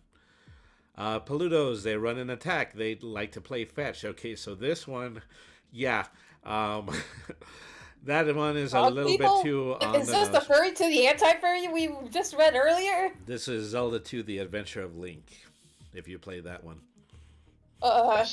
Yeah. I'm confused and concerned, and both curious and don't want to ask. Dogs in dungeons that throw boomerangs. What's wrong about that? You don't like it when dogs throw boomerangs? I'm more concerned about what other people would do if they found out something like that exists. So let me see. Piranhas, they love meat and they follow around blood. Thieves, they never fight if they can choose. Yeah. So I'm sorry to get back to the dogs on Boomerang's point. Is that really just a dog playing fetch with himself? I mean, I guess so. If you. Well, yeah, that, and also to potentially fuck someone up while they're doing it. Like they play fetch and they're beating up somebody. Like you should remember that boomerangs were pretty much made to completely mess up kangaroos and shit over in Australia. Mm-hmm. As if to say nothing of the great emo wars. Oh god, yeah, the emu wars. It was one of many times where humans lost wars to animals.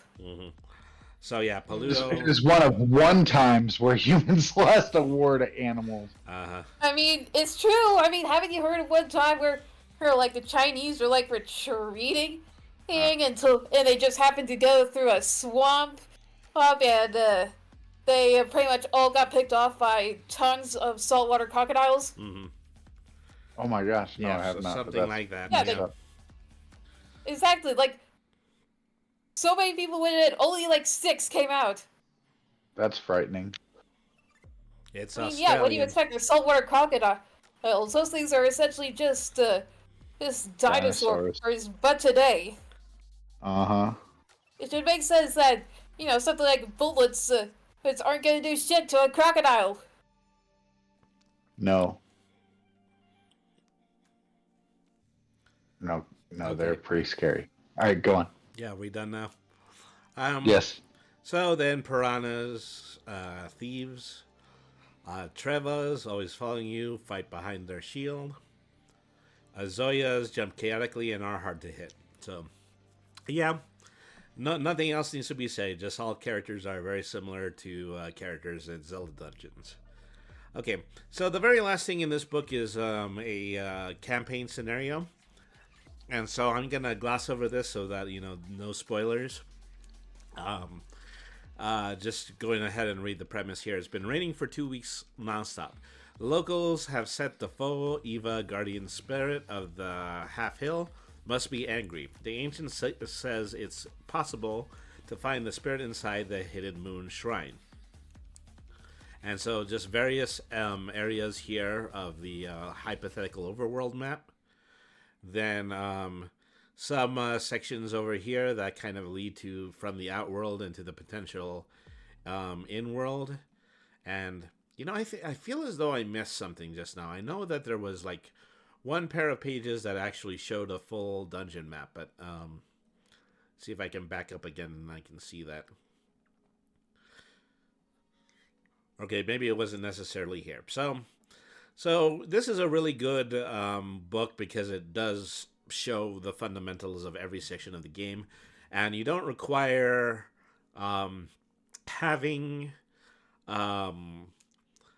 you don't require the ability to just have a specific quests on hand in order to create a game in this, because the tables are just thorough enough in order for you to come up with those specific types of story beats. And of course the book then encourages people to just take that and then elaborate on it, make something very creative. Yeah, I mean, it is very much, it's almost like a story prompt book in a lot of ways for a GM. Yeah. And that's a fantastic resource that not a lot of RPGs provide. So, fantastic. Feature. Yeah. As far as player characters are concerned, they just really have 2 or 3 basic skills that are just part of what their character is, and then they're just kind of free to elaborate on anything else. And so, this is definitely the sort of thing that I would want to play for people while I'm introducing people to tabletop games, because it's just really simple and straightforward in its mechanics. Probably something that I would want to do as a one-shot. I probably would specifically introduce it as a game that is directly related to The Legend of Zelda. If that's something that my player characters would understand. It would be incredibly easy in order to take your standard map full of square-shaped hexes and then just draw the dungeons on top of it. Absolutely. So, as far as, a game that is quick to get started and is pretty engaging and interesting when it comes to its particular character designs, this book is absolutely aces when it comes to that. Yeah, these guys definitely, you can roll a couple of dice and before long you have a whole adventure fleshed out, with a little bit of imagination to fill in the gaps in between. So, once again, in my vainglorious attempt to chew up 30 more minutes, I did download a couple of the accessory books here.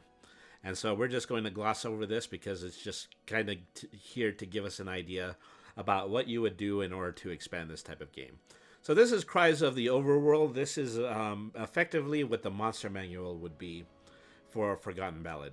So I know that there is more than a handful of, characters that also just exist in the starter guide, because here's the Bodo again.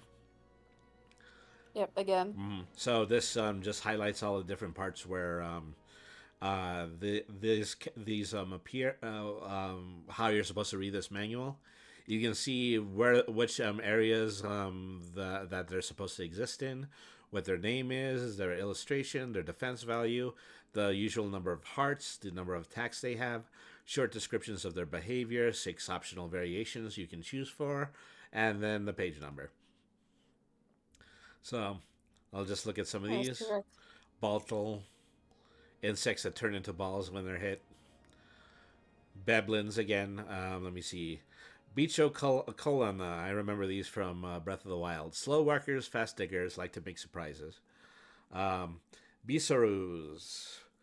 Has a beautiful shell made of steel, and they're gold diggers. I'm not saying excuse that they're me? gold diggers, but they ain't dealing with no broke adventurers. Keeping things at a relatively PG-13 level here. Look, I'm not going after that bro guy. He's not gonna drop anything after I eat him. Bruxellas? Hey, that looks a lot like Ganondorf. Yeah, well... Yeah, a lot like Ganondorf. Collectors of Shiny Things, excellent brewers. I actually think it's supposed to be one of the Gerudo. Oh shit, yeah. Except for the fact that they have chicken feet. Oh, weird. I thought like the main thing about the Gorda was that like they were literally all women except for like one man that comes to like once every like couple 100,000 years maybe. I don't know. So here's Gangarejo. I mean, you pronounce the J as an H because once again, this is a Latin American game. Gangarejo can only be hit in the eye, will be embarrassed when spotted dancing. Komiomi, say Deku Scrubs, Cranios, Krobas, you know. So in Zelda, the snakes are called ropes and the bats are called keys, something like that. Keys? Yeah, keys. Keese. Like the thing you use to open a door? Yeah, they're different spellings. Keese, keys. Oh. So Krovos, I remember that from Breath of the Wild. It's just every once in a while, just a roaming crow. Gwaines. Appreciates tea and silence, will flee any noisy places. These were the critters in the original Legend of Zelda, whereas if you blew your magic flute, then they would break apart into smaller, easier to kill animals. I have a question. Mm-hmm. Would this include saying the brown note? I really don't want to think about this. I mean, Like, if, like, what in theory, like, would the brown note count as a spell here? 8-bit monsters don't poop, QB. All right. Cultists. Yeah, if you don't recognize it, like, it's essentially a South Park reference. Mm-hmm. So, yeah, so some more of these that were in the original. Dragons, Dunas, hides in the sand, wishes everyone was like it, can't see. Vervoa, yeah, phantoms, foyas, the traveling spirits of the forest, not so good at traveling. Okay, something that I do have to point out is that one of these accessory books here called Leaf Folk by Leon Reinstein is 100% a book where you find the leaf people. Wait a minute, so, like, Yeah, the Cockrox? Like, Yeah. you know, those little things that would, like, give you things if you did little mini quest games with them? yeah, haha, you found me. Yeah, exactly, like those little things. And also, like, no wonder they ended up as spirits, like, if they were bad at traveling. Okay, I think we lost Otto. I don't know if it's because their phone ran out or because... Ah, Yeah, well, Yep. maybe they'll be back. yes, perhaps. Uh-huh. Okay, the Galin will never attack you first, but all friends will respond to fight back. Okay, that's... Yeah, extremely close to home there. Yeah, Say, hurts, man. Hurts a lot. the Underworld General, a loyal servant of the enemy, wants power and destruction, can only be hit by ancient relics, and hates music. So, wait a minute. Well... So, let's say if, like, my relic was, like, some kind of clothes, Mm-hmm. would I be able to beat him up if I was wearing, like, those clothes, or would I have to do something like wrap those clothes, like, around my fist and just start punching him in order for it to work? Well, I mean, probably, you know, what they're anticipating for you to do is that, you know, either you could only fight them if you actually have a weapon that is an ancient relic, or you would have to use songs against them.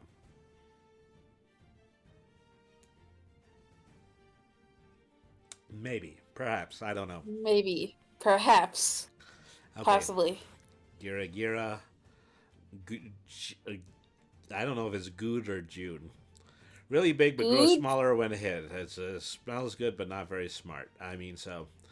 Um, I remember there was a monster based on mochi in A Link to the Past, and so that's Oh basically yeah, what like this is based on. the Japanese ice cream. Mm-hmm. And so basically, you would hit it, and you would knock a piece off of it, and so that's basically what that's based on. Jacare, La Croya, Larva, Lata, Lino, yeah, we've been there. Lobesomi, hides in bushes, has severe back pain. Oh gee, I wonder why. It's a werewolf that's, I'll be up in a minute, excuse me. My back is hurting from the chair I'm sitting on. Where's the Tylenol? Where's the Tylenol? If I lay down on the floor on my back, it kind of sort of fixes it. Da da da da da da da. Alright. So let me see. Magians again, Mimikos again, Moggersons again. Monolo, giant guys usually eating or sleeping, low space and good landscapes.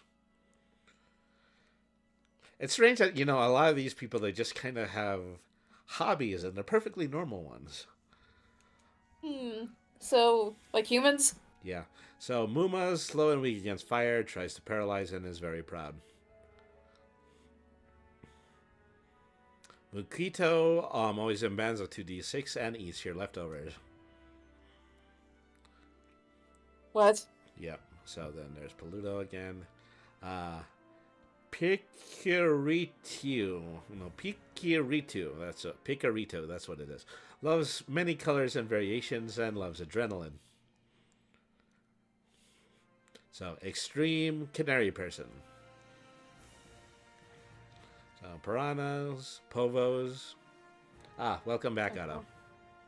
Oh, Hi. hello, Otto. Welcome back. I am terribly sorry. We had some technical difficulties that have been resolved. We Oh, had good. just assumed that the battery on your phone ran out. That's exactly the technical difficulty. Eh. All right. Yeah, it's exactly as Rainy predicted. Mhm. What's his name? Rainy. Yep. Povo. You wanted me to say Povo yeah. again? Why did you want me to say Povo again, QB? What? I did say anything. Oh, well, you said say his name. And I have the I book didn't open. say anything, I swear. That's what the character's name is, Povo. Wait, what? Never mind. Okay. Radin. Stealthy guy is always up for leftovers. I mean, so would I if I were a human-sized mouse. Right, I feel that. I had some leftover spaghetti this evening, and I definitely felt like that afterwards. Of all of the leftovers, pasta has to be like the best one. It like just gets better than the original night it was cooked. Yeah. All Italian food, better the next day. So says Otto. For sure. Uh-huh. Yes, Indeed. so says Otto. Okay, Ritra. Heads fly if cut. The heads don't agree with each other. Roka. Okay, that is definitely taken directly from Breath of the Wild. Looks like a big. Absolutely, 100%. Looks like a big rock wall resting. Hates to be bothered. Looks like a big rock wall resting. I was turning into Elmer Fudd for a second there. Oh, jeez. Yeah, it looks like a big rock wall resting. Hates to be bothered. Scorpio Ho. Usually hidden under thing. Hates herbs. I totally read that as Scorpiholio, like cornholio. I am Thought it Scorpio. was like something referring to like the zodiac sign or something. Fell down, Gilby. What? Fell down. Otto. Ah!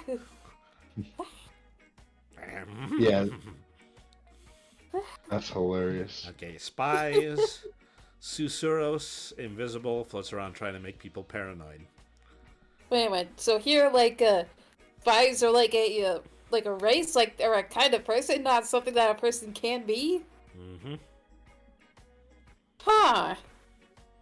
The shadow looks like a 2D silhouette of the heroes, but slightly stronger. Dark Lake reference. He said it. He said it. Dark Link reference. Treva, vampire. Vampire creatures who prefer money to blood. As in the characters that would actually drain your rubies if you're close to it. So just a typical CEO. Yep. Yeah, either or those guys suck. Well, I believe I beat Ganon in, gosh, which one was it? It was the one where he turns into a wolf. Um, Maybe it was like What, that one Twilight Princess? game, Twilight Princess, Yeah, the that one was where Twilight Link is Princess. able to turn into a wolf. Yeah, it was Twilight Princess. Is that, I actually managed to beat the Ganon in that game by wearing the very expensive armor that makes you lose one rupee every moment you're wearing it. Really? I used that to beat Ganon. It was totally unfair. Okay. Well, if you got the money to bankroll that, Yep. I mean, yeah, I hope you have You enough just- money to. Yeah, now that you managed to save the world, I hope you have enough money to pay off all your debts, like some thanks that is. Hmm. yeah, you were just Tony Starking your way through that. But what is money to the hero of the wild? That's what Hello, I'm right here. I Or don't like, know. how much Kime needs meat? Hey, Kime likes free meat in exchange for small rocks. Hmm. So I give you rocks, you give me meat. Give me food. Pork I preferably. give you weird pebbles. You give meat.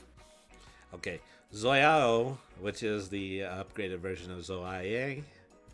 Great knowledge, but loves to study and hates loud noises. And so then that is So, the back end. librarians. That's the entirety of the monster manual. And so this is Fun. one of the campaign books. This one, okay, so those previous two books, they were $7 on Itch.io. This one was only $3. So, I'm pretty sure that this is going to be relatively abridged when it comes to providing very specific details on the campaign, but we'll see. Here we have It's the got first a map.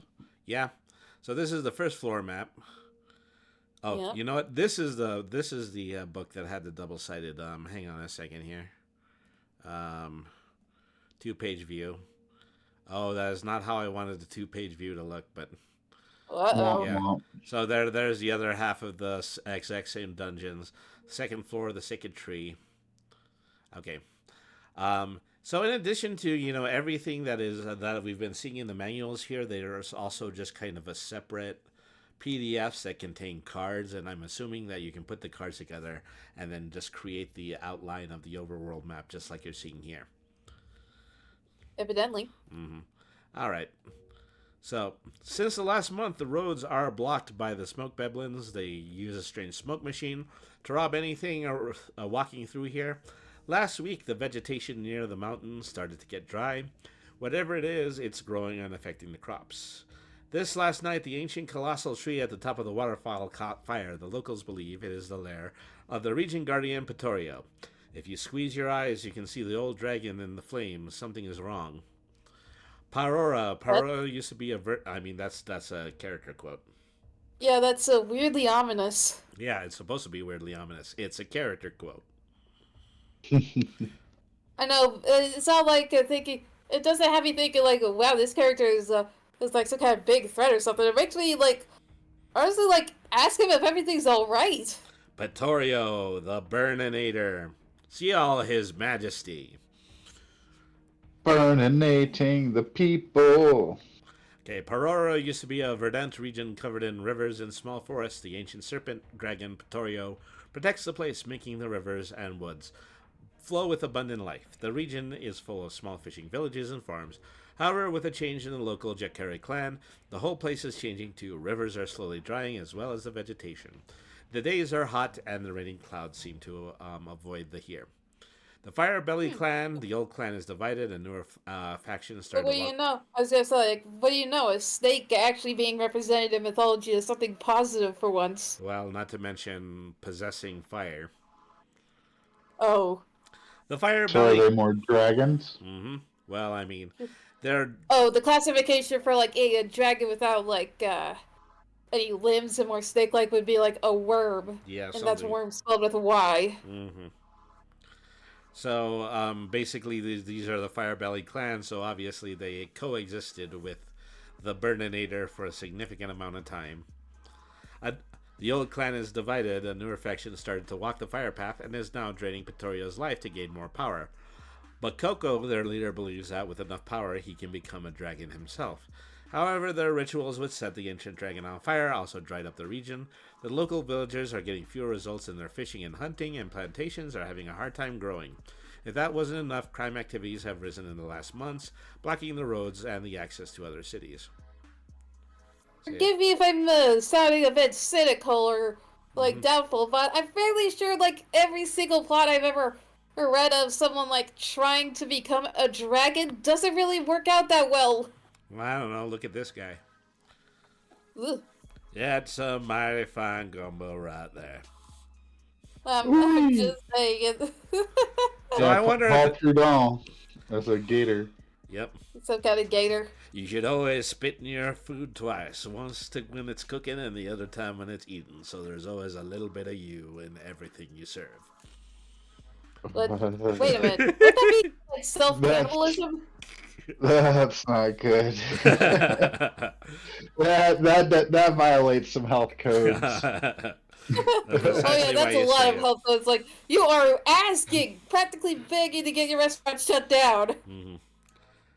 So I don't know if I told you, but in our Ninja Turtles campaign, I got to play Roadkill the Possum, who I actually introduced in a previous episode at one point. Oh, you did? Man, Yeah. that's cool. I say is that he had a Roadkill was fun. Creole. He had a Creole accent that was so thick that I made the players roll to understand him. And I It really failed. acted like the character that I also introduced. Mm-hmm. Well, I mean, you guys, you're free to join in our closed campaign anytime you want to. I'll let you know the next time. Oh we my get god, together I would to love play that. Yeah, but that one's not Yeah. for streamer or anything. That one's just for funsies. That's one, Yeah, I know, and I don't really care. It's still just, yay, funsies. and an excuse for people to come over and check out my sweet new game quarters. Yeah. So, Which are super cool. So, I have been Smoke Beblins, they got control over the region with more Beblins joining last month. They're now raiding almost all merchants and farmers using the roads. They use smoke machines and draw straw dolls in goblin size. I almost said draw straws. Straw dolls in goblin size to confuse their targets. But they are not happy with the recent movements of the Firebelly clan. Crops failing means less farmers on the road. And the Jackeres also took the upper part of their hideout. Gosh, that's So, mean. they're a bunch of Scooby-Doo villains? Yeah, well, you would be a villain too if you didn't have a roof over your head. Yeah, fair.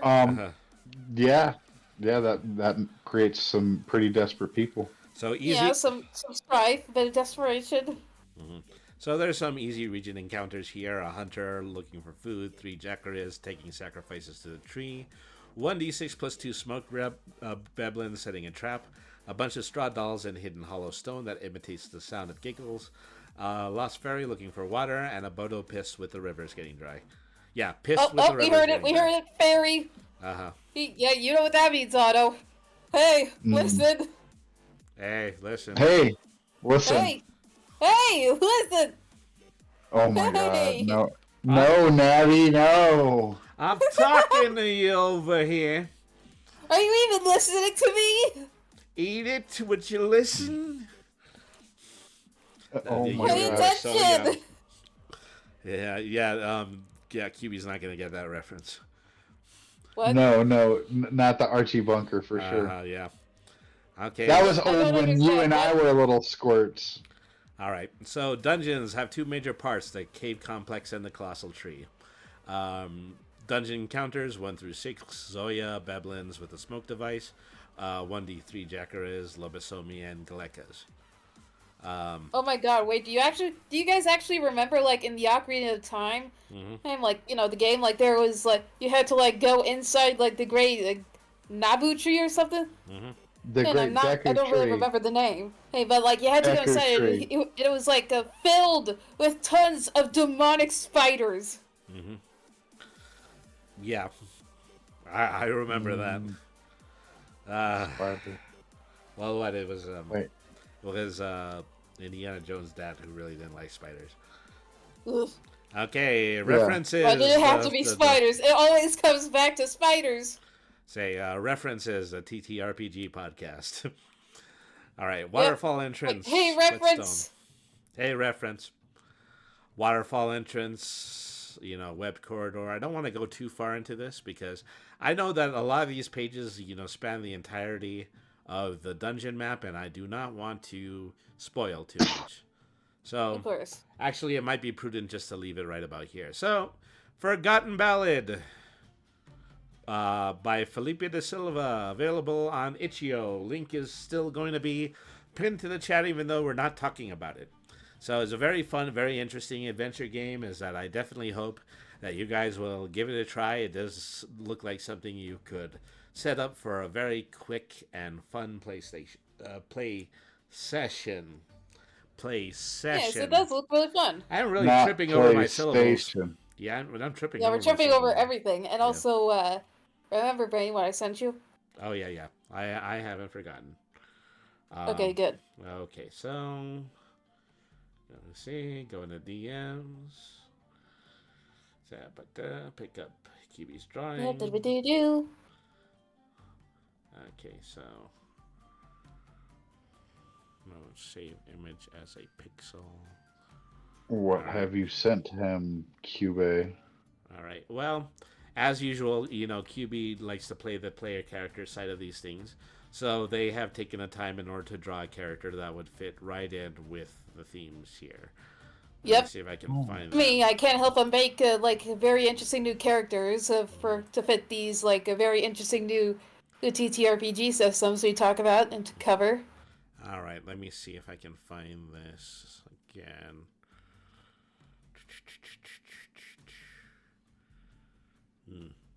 Could have swore I downloaded it to desktop. Could have sworn, eh? Uh-huh. Well, I'm gonna swear if I can't find it. All right, here it is. I know that's right. Okay, Oh. so, Yep, QB, here it is. feel free to tell me what your player character of the week is today. Yes, my classic character of the week. Anyway, yeah, so this is a character that I've cooked up for the Forgotten Ballad. I kind of inspired her from kind of a combination of elves and fae. Mm-hmm. Except don't worry, not the kind that's that gives auto PTSD. Yeah, I'm talking about Oh, just fae. I mean, just happening to look like this because it very closely resembles a player character in a video game by Nintendo or Sega. What? By Nintendo or Sega. Depends. Yeah. And so I see that they have a little bit of a floral headset there. Yes, I decided to go a bit more for the nature sort of thing because it was this thing really emphasizes nature. Mm-hmm. Oh, so those are not antennae? Yeah, no, those are not real antenna. Those are just props. If she took off the headset, she would also take those would come off right along with it. Those aren't real. Those are fake. Along with the crown, it's got that full VR headset kind of thing going for it. Yeah, but it's more like a little headdress. Mm-hmm. And also kind of a reference to those ear pierces, those things that musicians wear. Yeah. It's more like the things with headphones and the mic, except here it's just an assemblage of foliage. All right. So, gosh, how should I put this? There is the really strong temptation to not just create a party, but to make a band. Oh my god, that would be right! So we're the merry men. We're the, We sing things into submission. Mm-hmm. We're Jedith, the Goblin King, and the Goblins. Yo, we are the Ocarina of Rhyme. Yo. Oh, wow! All right. So, So, yeah. any other details? Yeah, pretty much her main instrument is a lyre. Mm-hmm. As you can see here. Pretty much made out of more wood-like materials. Mm-hmm. So you can't really see it here, but because I didn't draw it here, but her main weapon is a bow and arrow. Mm-hmm. Does the wire become the bow and arrow, or become the bow? No. I mean, that would be cool. That would be like a relic enchantment. Oh yeah, that would be cool. Maybe. Mm-hmm. Well, maybe we'll work on that. Like I said, we do actually want to put ourselves in a situation where I'll eventually be able to roleplay some of the books that we have been reading. I had already said that when it comes to this one, I would most like to try to see if I could create an entirely table-based game, maybe even live while we're playing. So yeah, we'll look into that. Stay tuned. Pretty Ooh, awesome. yeah, stay tuned. All right, so that is the end of our book review. For the next 2 hours, we're probably going to just be playing a game. And I on the docket I had Divinity Original Sin, but if Otto wants to stay with us, we can go ahead and we can fire up Marvel Rivals. Ooh, yeah, that one, please. Would you like to do that? Would you? I need to look and see what the living room looks like right now. Because if the TV's occupied, I can't play Rivals. But All if right. the TV's unoccupied, I can. All right. Well, keep us posted. We'll just go ahead and we'll start at Rivals for the benefit of myself and QB. Yep, ourselves. Mm-hmm. So yeah, thank you thank you for tuning in. If you don't have the opportunity, so we're just going to go ahead. We're going to start up Marvel Rivals now.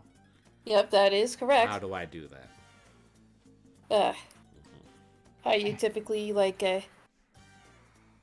how you would technically do.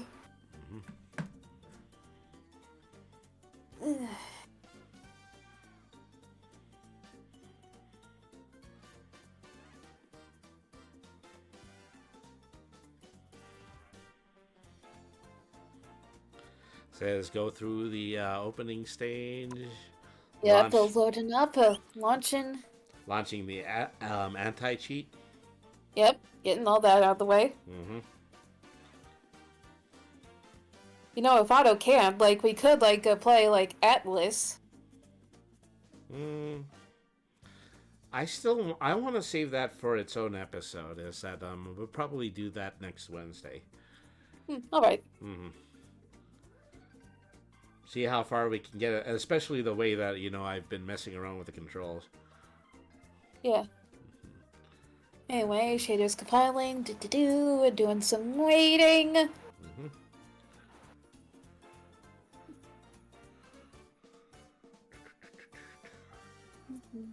All right. And then let me go ahead and change the category on Twitch. Yep, going through the, intros. Mm-hmm. What to do, the companies, warnings for epilepsy, of course, and entering. Mm-hmm.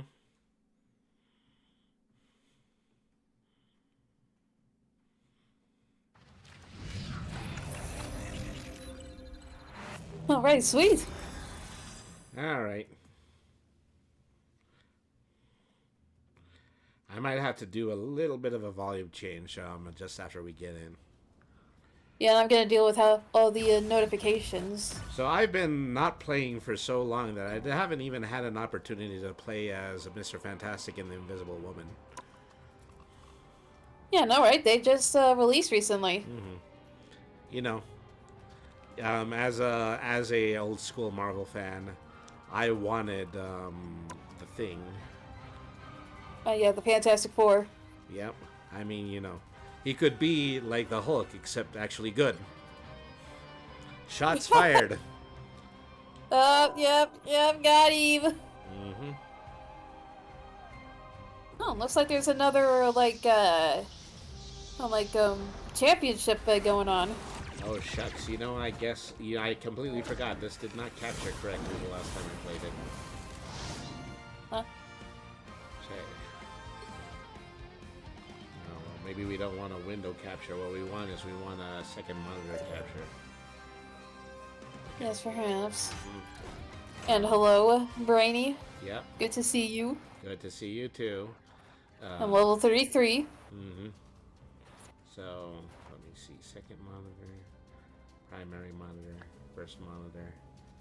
Actually make that visible somehow. Uh-huh. Okay. Technical difficulties, folks. Window capture. shouldn't be window capture or video capture device. Take game capture off, then put first monitor. Okay, whoop, wrong monitor. There we are. Okay, then I'm probably going to need to do some adjustments on that. There we are. Okay, so we should be pretty good to go here. Alright, just gotta wait for Otto's decision. Yep. And so we'll go to the hero section as I want to take a look at Sue and Reed for a second here. Yes, indeed. Sweet justice. Yes, justice. Okay. Abilities. I actually got the Malice costume for Invisible Woman. Well, That costume is pretty brutal. Well, yeah, especially if you remember the stories that she was doing that in. Yeah. Hey, guess whose living room wasn't occupied? Yeah, alright. Ooh, yours? You gonna be joining us? Alright. I'm coming in to play some Rivals with you guys. Alright, so... Oh, hell yeah, man. Let me know when you're in. I'll invite you to our squad. I am in now. Holy shnikes, there's all kinds of alerts on here. But I am in. Invite me. Alright, sweet. We didn't have to stop for like a really slow-moving console update or something. I hope not. Alright, quick match time, dudes. Alright, Let's get it, boys. Whoop. I mean, you invited me to join your game, Whoa. so that makes you the host, Well, doesn't it? this is new, like Midtown. Oh, So this is a convoy. Oh yeah, this is the this is the downtown New York mission. And now I'm area. going to make all of New York City Morb. It's Morbin time. Oh hell yeah, it's Morbid time. Alright, so let me see. I'm assuming that both of the Fantaforstics are in the middle. Yeah, but like No, right here you Reed have to go Richards is a DPS and Yeah, Invisible the other Woman is is a strategist. Out there in the cosmos, few Oh yeah, there she is. Yeah. Okay, so I think I'm doing this right, is that we have enough people for each of these. Yes, however, we are unbalanced because you went with Invisible Woman and we have like 3 healers. We need another tank. Oh yeah, we do? Yes. 3 healers and a tank. Okay, so then I'll pick Mr. I've Fantastic. seen then. wonders out there in the cosmos. No, we need like we already have 2 DPSs. What we need is a second tank. One of us can Oh, make you a need a difference. second tank. Alright. Yeah, Otto's already like got Penny Parker equipped. Alright. In 5, 4, 3. Now guess who I'm Out choosing? of this game. You have time to get your Muricon! To its destination. Because that was the time machine from Endgame. I don't know if it was supposed to be, but it was a lot like it. Muricon! Fuck yeah.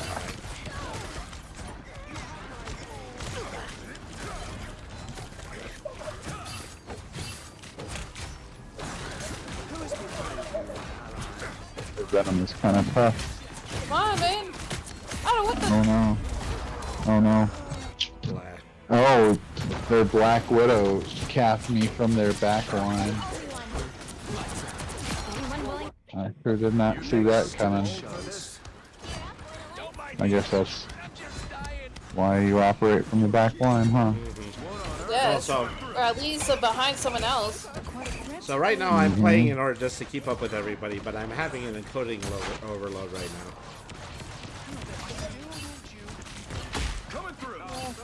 So yeah, people are not going to be able to see this first match on the replay.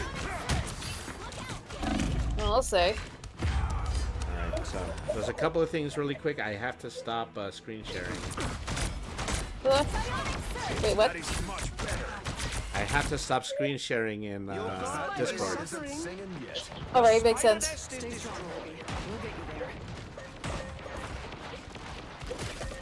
Alright, so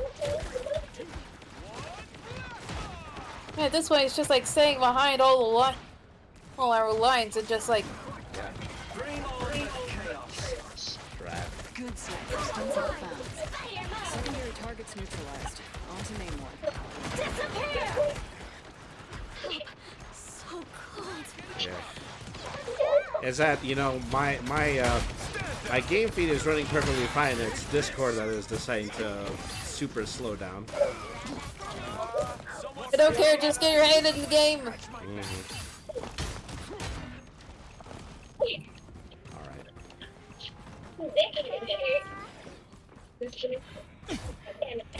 Sorry, soldier.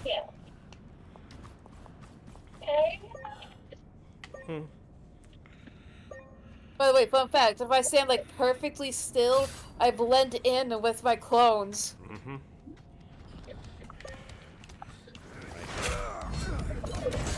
Coming through. What on earth has Namor done? Somebody's trying to kill me with Bucky, and that seems so unfair. Plot of God, they're Captain breaking America us. 2. Yeah, what is up with you, Brady? It's like you're going up against the Captain Vietnam. Us against the world. Damn it. Their Namor came in and snapped me. Bruh. It was Namor's octopus that got me. Yeah, their Namor is pretty rough, dude. I think I am doing something resembling blocking the point. I didn't have a choice. No, what you're doing is just like killing yourself over and over. Don't rush in. Get that vehicle moving again!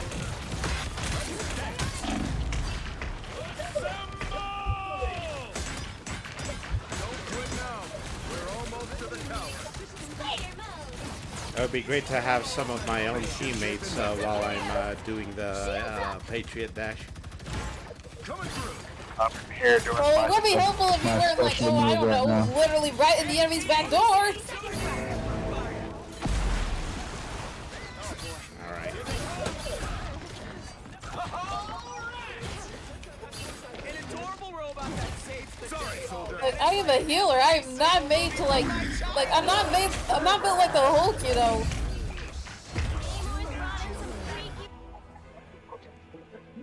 Alright. Their Venom is mean, but he's down now. I'd say their Namor is really mean. 30 seconds. Yeah, their Venom and their Namor are both really rough.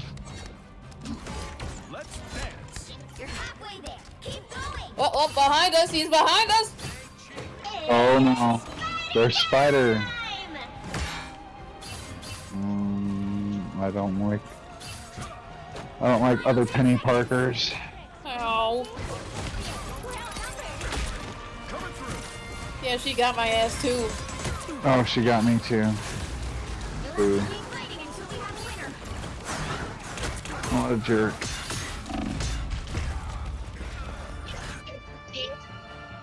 Like, imagine being a bigger bitch than me, and I'm playing as Loki. Well, you can't expect to win them all. You know, New York taken over by vampires. It can't be all that bad. Bruh. Okay, well, okay. I'm going to severely need to make some adjustments here. If we're gonna keep playing this.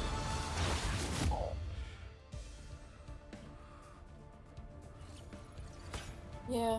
Okay, so first thing I'm gonna need my task manager. We got the SVP on that. Yeah, you know Yeah, me. at least you got the SVP. Up. I'll take it. Okay, so... Okay, I'm going to have to leave Discord, and then I'm going to have to die. So, yeah, I'm going ahead and, yeah, stay in the waiting screen, and then I'll be right back. Let's hop Alright. into the waiting screen.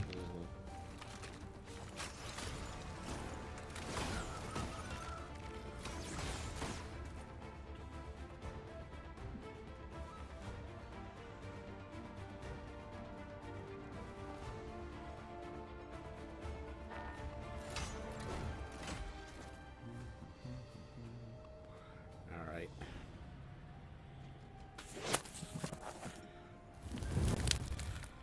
so yeah, lots of settings I have to change here. Get this down to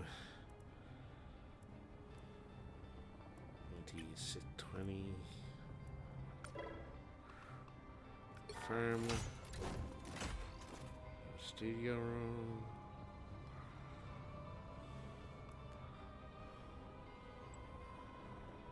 And then just let me a little bit more here. And settings.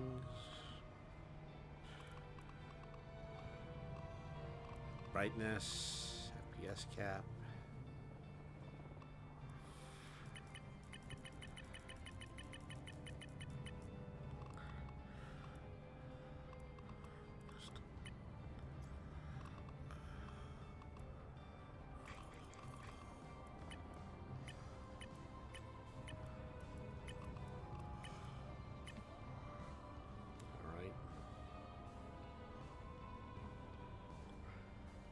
Take her out of studio mode. Try to launch Discord again. It's not going to be happy. The Discord is not going to be happy that I had to crash it, but...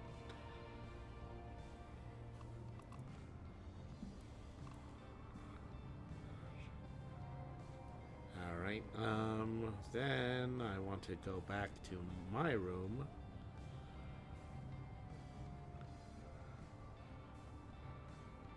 Pretty much dive tackles. Okay. I spent a lot of time like wall crawling so I can get like the best angle without anyone like on the other team like seeing me. Okay, so yeah. Yeah. Changed a lot of settings, reset Discord. I think I should be good to go now. Excellent. Alright, let's get in. Alright. Lou just finished having some brownie bites. Yep. Oh, brownie bite Yeah, sounds great.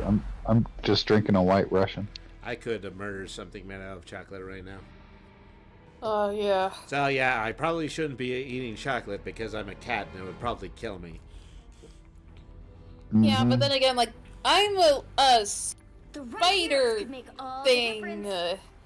I have no idea if a spider could, like, eat chocolate or not. Okay, so yeah, we're looking for strategists, at least for right now. Yep, right now. So, you can, I'm in not fact, the type play who Invisible fades Woman if quietly no one into else the takes her. background. Get on it. God, Reed is... Oh, now we need Rocket. Oh, yeah, no, and you don't- already know that Now we need Rocket? Now we need Rocket because we've got Punisher and Winter Soldier. Okay. Unless... Well, I'll go ahead and change to Rocket. No, I already did. Alright. Even when the multiverse is in danger. Oh, and by the way, I got the family still bounty comes hunter first. outfit for Rocket Raccoon, too. Like, check me out. In 30 seconds. Stay strong. Cool, I see you. So can By the my... way, this is Behind like you. a vampire hunter kind of reference. So as Neat. Sue, can my teammate see me? Yes, yes we can. You're like a light blue outline of what you, typically See are. her like you see her in the comics. Is how you see Battle Susan. starts in 5, Yep. 4, 3, 2. Alright, let me see here. You have Yep, to beacon stop them here. from securing the mission area. Nobody can Who's see Victor me, but I'm gotten still us into getting, this time? I'm still getting points on the point, so that's pretty cool. Also, be careful and like try to hold back. They have, I think they have a strange other team. They're probably gonna portal in. Alright.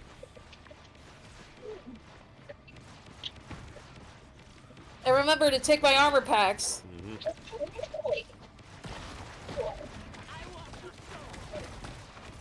Uh-oh. Uh-oh. Well, okay. Well, they had a strange, and now he's But Reed Richards respawning. is right here. Yeah. Oh, hold on, bud. I resurrected Armstrong.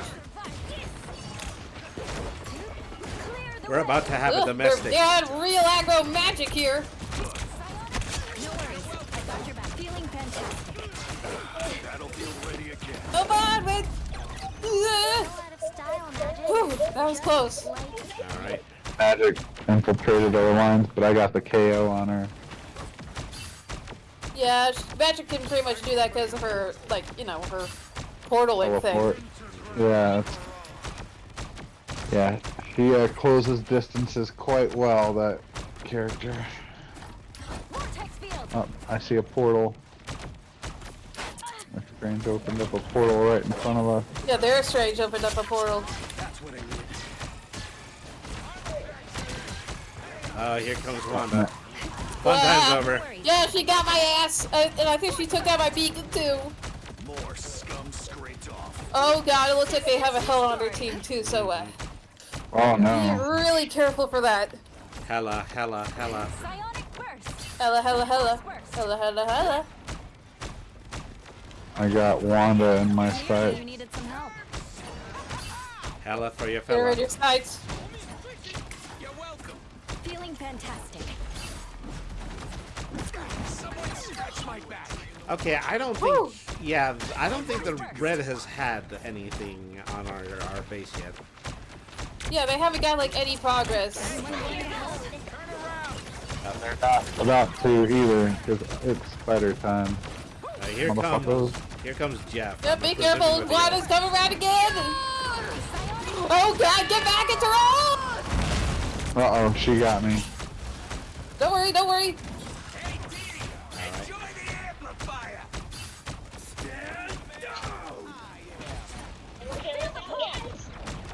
Woo! Bummer. Yeah, plenty of assists right here. Alright. Yeah, dealing out plenty of assists around here. Yep, you know, there goes old Bucky. Think you can say that again for me, Buck? Didn't hear you the first couple times. I love it when Winter Soldier can drop like freaking like 5 of Eight his times. specials. Yeah, it's really impressive when a good Winter Soldier player goes off and just absolutely dominates with the special.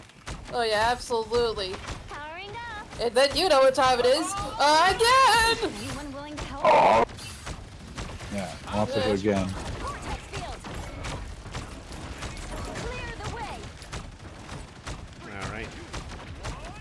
Oh yeah, Punisher's going turbo. Our Punisher's going turbo mode up there. Here on the ledge. Oh god, Magic's about to go nuts. Go, look out! I don't see her. Oh, I That's see a big Venom now. column! Okay, so what is my ult?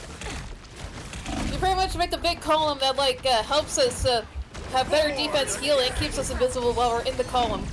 Cool. Yeah, put it over us, not over the bad guys. Yep. Pretty much our zone. I'll fight for Oh, my God. family until the end. Despite all my rage, I'm still just a Ow! warlock in a cave. I got my ass beat! And of course it was Scarlet Witch that did my ass. Says all-out assault. Full frontal assault. She just got my ass. My raccoon ass! A fuzzy Davy Crockett had raccoon tail ass. Oh no, they got the thing going. Well, hey, don't worry. We managed to take up a significant amount of their time.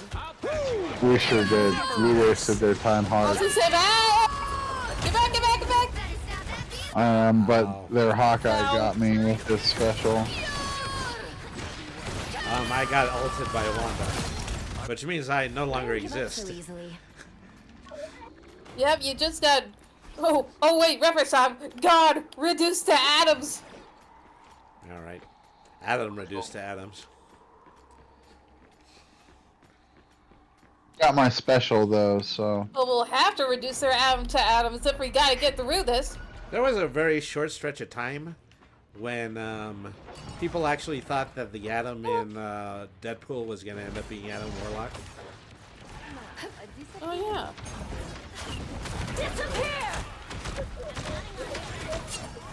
Alright, making a good point. I have one. Good. I have Move, a girl, look at moves incoming. I have Alright, what I and assume. here comes my special. Why would anybody want to leave this spot? Yeah, that's a good question. Oh damn. Oh man, they took me out, but I got somebody while I was in my special.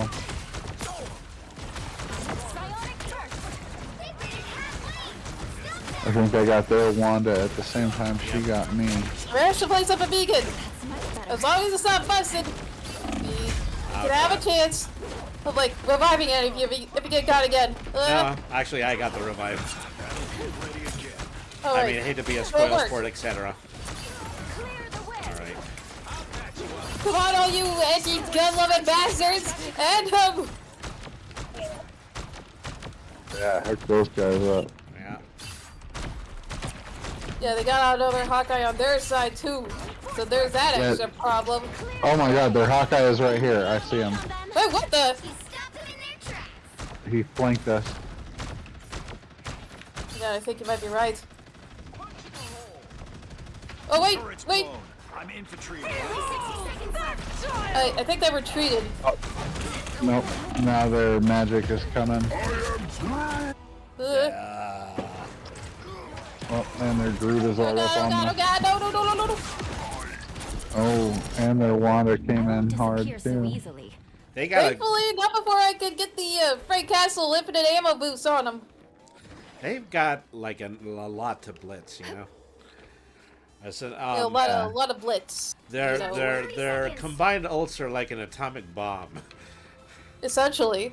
Like one of them like shoots for a whole bunch of times, and the other one like multi-tentacle punches you. Yeah, it's a bad time. Born again. Ah crap! You two get to work. Feeling fantastic. Come on, we got a chance. We do have a chance. We can end this. Oh, they got me. Direct.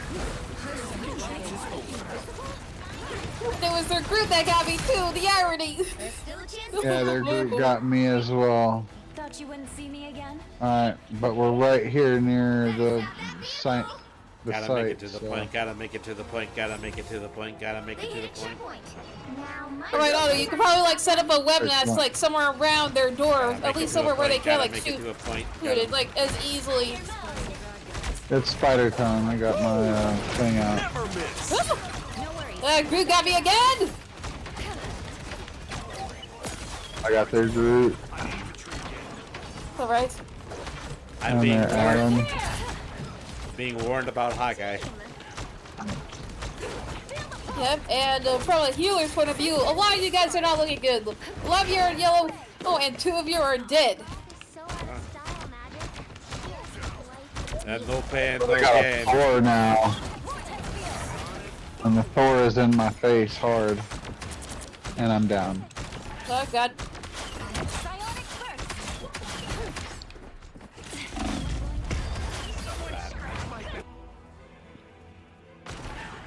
Only 60 Come on, Rick, come on, Cancel. I'll fight for my family until the end.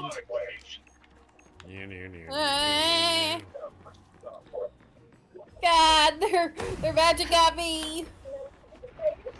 Yeah, Magic is a really rough character when Yeah, they're someone going knows so how to play. aggro. Like, this isn't even competitive, it's a quick match. Like, what's wrong with you? Down to 30 seconds. Oh, their Magic came in and just sliced me from behind. Where is everybody? Nothing. I'm so They're behind literally back enemy to line. me. dead. Restarted. Uh-oh, their Wanda's dropping her speckle. Drat. Beholds the god of thunder. I literally openly said, oh god, when I heard that has out of her ult being activated. Don't mind me. I'm just dying. Disappear! Fuck you, Thor. I got something for that. Lark it, bitch ass mother Larker. Fire mode! It's spider. Come on, use your ultra. Come on, come on, come on. Feel the pull! We did it. Yeah, so much. Did we beat him? Victory! We got him. Yep, we did Okay. it. We got him. So I take it where I can. Okay, so Yeah, I almost absolutely. got everything perfect, but I need you to wait one more time. I'm gonna switch to my PNG tuber. All right, sounds good to me. All right.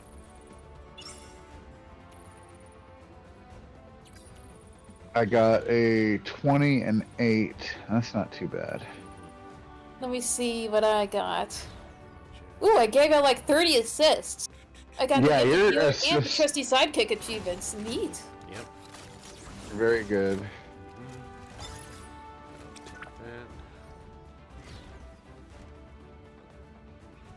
Don't wish I really like that rocket costume. That's super cool. There we go. No, right? I gotta like with the event. All right. Oh, Well, you know, with the whole like vampire theme, like pretty much like Rocket's costume here is like kind of a nod to like some vampire hunter property. Nice. Yeah. Yeah, actually, today was payday, so I was going to buy the event battle pass or whatever. Oh yeah, I also bought that. I figured that's where you got the costume. Yeah, it's why my Loki like has the all of butcher costume. So it's like I got that like super spooky, like a costume from the battle pass.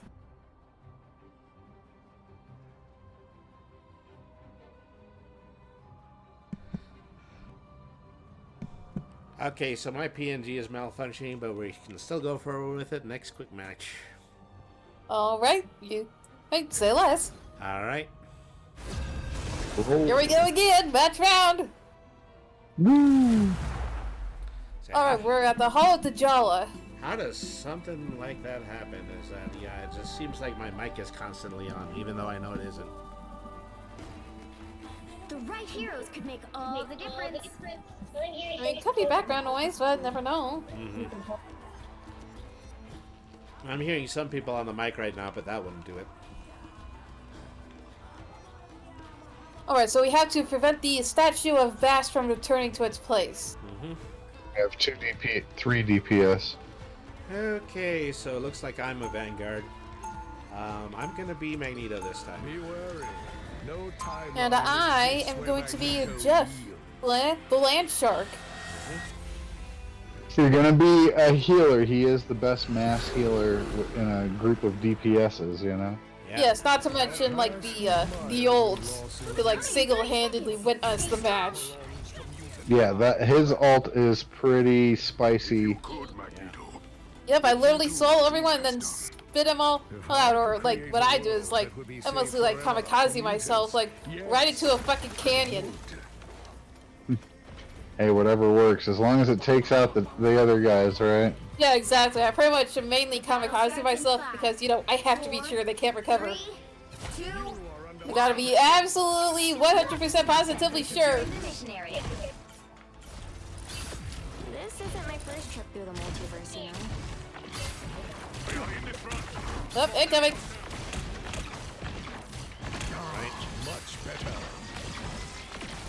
Oh, they've got an Iron Man. Oh god, yeah, that's probably gonna be a problem. But hey, don't worry. I discovered that Jeff's ult also works against I suppose they're in the sky. Yeah, that's Like, a why is that gonna nice take me thing. He here, has bitch? a height. Oh god, they also have Mr. Fantastic. That's a problem. Yeah, I think we got I him. guess not. Oh god, that's Yeah, a problem. their cap is on our stuff. Their stuff is on my cap. Rebirth is a mutant. No cap. No cap. You cannot Oh hey, Rainy, it looks like someone else like went to Thor. Like, so if you could be a strategist, that would really be helpful. Like, I can't heal everyone by myself. They're behind us. All right, all right. Here I come to save the day. That's a And bit Captain presumptive of America raises his mighty shield. Well, yeah, unfortunately, Frost doesn't have a Sad cover of for that him. song. When Captain America throws his mighty shield. I don't even know what modern pop music sounds like. Yeah, pretty much. But in my case, I'm like Jeff the Land Shark here. So like, when Captain America throws his mighty shield, I gotta drop him. Dang it! You need more auto tune, Brainy, if you're gonna be doing modern pop. Oh, come on. Oh, good point. I'm God, pretty they're sure Mr. I have Fantastic like trying to fight against the wacky waving, Still got some. hand inflatable arm flailing tube man. Wacky waving inflatable arm flailing tube man. Wacky inflatable arm waving tube man. All right. What? Of course, Tony is what got me. I didn't die at all until that happened.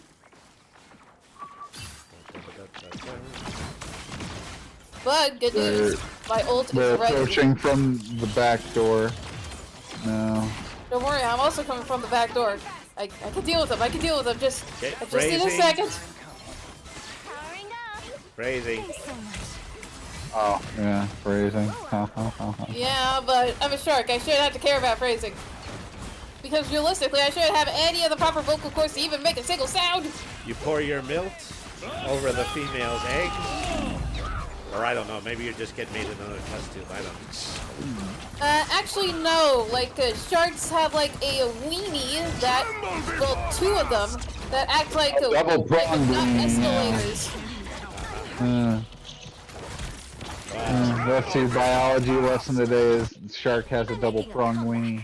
I had to bring it Well, up. actually, no. It's like two weenies. It's not really a pronged weenie. It's more than one weenie. It's a fork. Something of that nature. No, It's all it's like if you had two forks instead of just like Enemy ahead one. of us. Enemy to the left of me. Enemy to the right of me. Iron Man incoming. Yeah. Yep, I see him. Us against the world. So gotta deal with their iron cut. Ah, Oh my god. So many things happening right now. Well, see, you better wear your everything's iron happening cup. all at once. I don't even understand why. You better wear your iron cup or else you're gonna be Thor. You need me. Be your best Whew. self. Thor, well it hurts. Very Thor. Uh-huh. Uh-oh. Oh, dodge it. Oh, come on, guys. I'm Hey, shooting eat that, people down Spit now. Stark. I am ready to put on a show. Sorry, Mr. Stark, but you're Woohoo. obsolete. Hey, we're doing it, guys. We're doing it. Oh, God. Here we go again. I've got my special. Let me know if you want to coordinate. Yeah, we're when just gonna I have to should wait for the pop right it. opportunity. And it looks like that opportunity is about to present itself. The cold. Down to 30 seconds. No, guys. Stay back. Stay back. We're so close. Hang on. Hello, healer's protecting the point here. Yep. Also, Where's all one our of the things. Here backup? we come. Here we come. I got him, Cav. We got him, Cav. You see, it's like I said, when Captain America throws his mighty shield, I got him. I am ready to put on a show. He Yeah, gets they have a destroyed Luna by Stone people too with now. better superpowers. Like, I don't care if you are like a super soldier, he's still not gonna save you from drowning. And we Hey, we did it. got him. We Good got job, it, boys. team. Cheers. Yeah, cheers.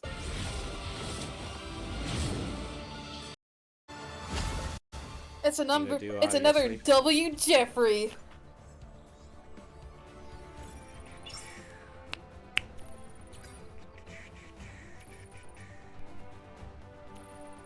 Whee.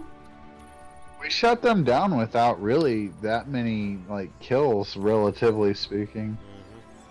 Yeah, not to mention like like a lot of us only really got killed like occasionally. Yeah, You know, just I a little only bit. had one death. That a little bit. I don't think I died at all. All I right. think I only died like once. And also we're at Yggdrasgard. Alright, the Ygg's just still path. And you know what this means? Convoy. Just guard. The Yiggs is silent. Huh? It's just guard. The The right Yiggs is heroes could silent. make all the difference. Yeah, essentially. Yeah. All right. Alright, now let me see here. Let me see what to choose, what to choose. We got a pair of Vanguard already, so Alright. Not a hero. I I'm gonna will go bang, go with bang, strategist. Again, with Jeffrey. Okay. And so, also, looks like you might want to like go with strategist too, because Rainy, yes. strategist. Brainy, strategist. Strategist. Strategist, Brady.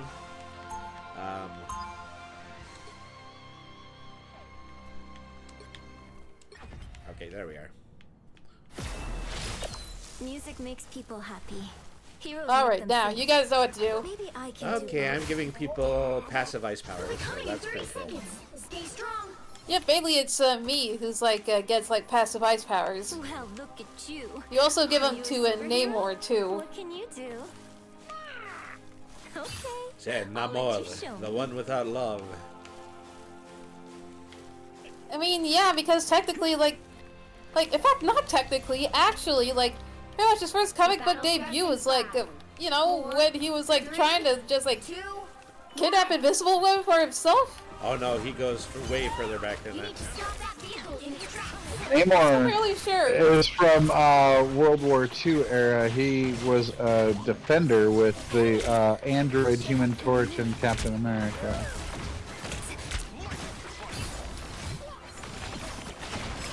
He was one of the first Marvel superheroes created. The other one was Groot.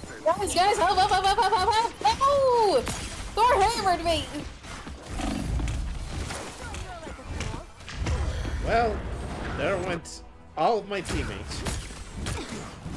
Yeah, they came out Literally swinging. everyone you could ever know. Triple KO! I still got. Hey, stop that vehicle! They've made it halfway! Stop them! Ouch. So yeah, I think the reason that my reactive is always on is because the fan kicked in when I tried to run the game the first time. There they are. Yeah. You also got Tony again!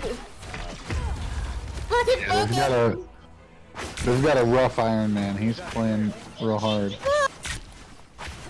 This is even worse than playing rough! KO! There's still a chance At this rate, it's just like flat out bullying! It's cyberbullying. So we're getting a team Just wet we're right now. online. Yeah, We we all are. say the swirlies are probably gonna last for weeks. My pride. Hello, Finally, red like, team. okay, finally, we're getting some kills. Okay, good. Finally! Ha ha! At this point, I'd rather her fight against Nelson than these people. Ah.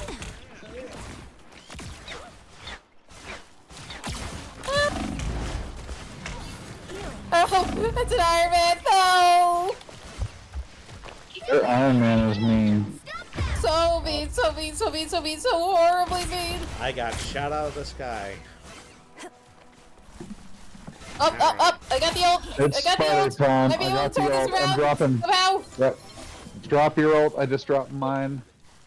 I just gotta wait for the perfect moment.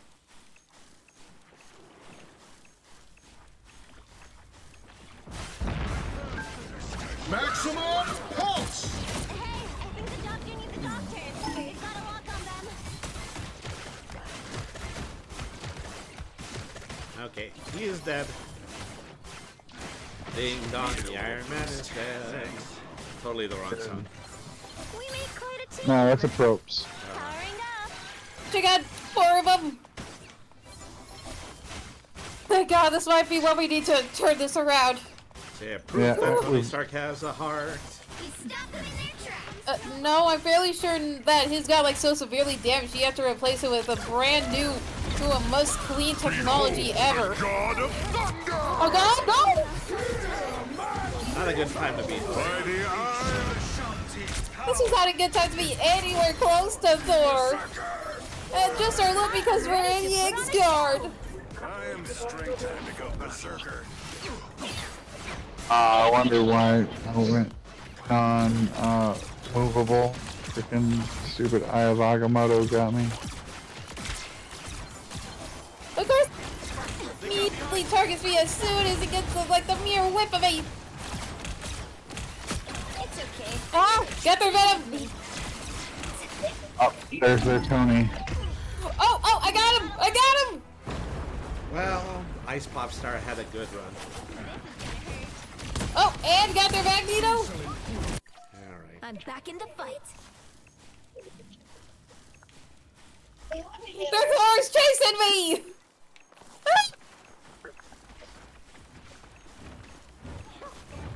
Oh, their Thor is on me too now. Their Iron Man is back.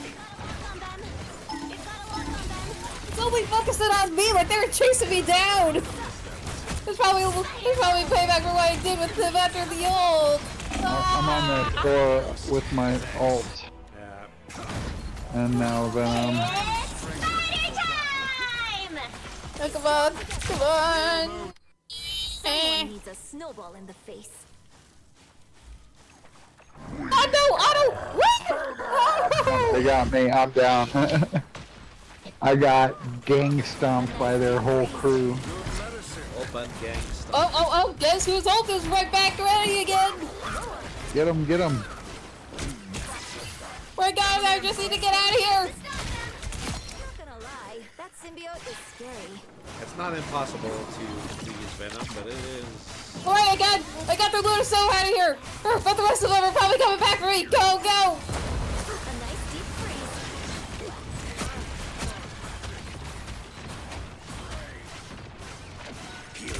Ice, baby. Yes. Ah. Okay, we're doing good. We're doing good. Okay, we just can't let them get any further. We're finding our groove. A timely intervention.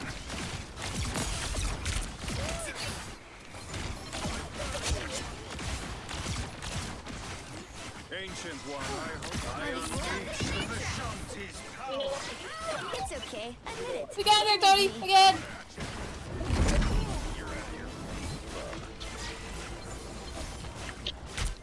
There's the Thor again. We're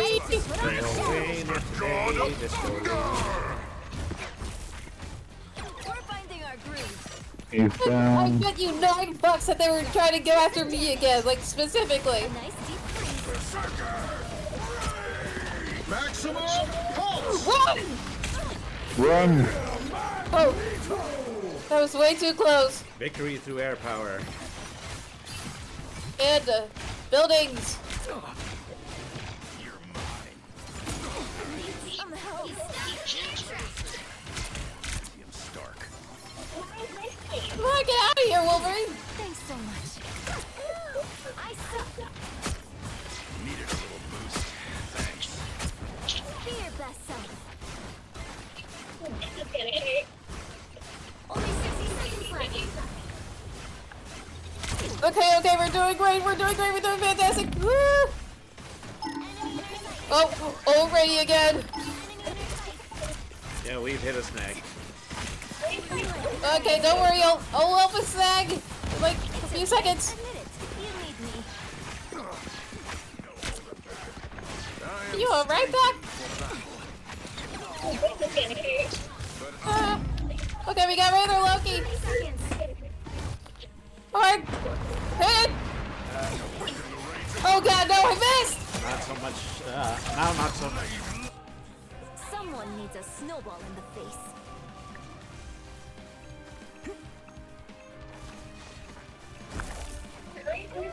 Final 10 seconds. You never stood a chance.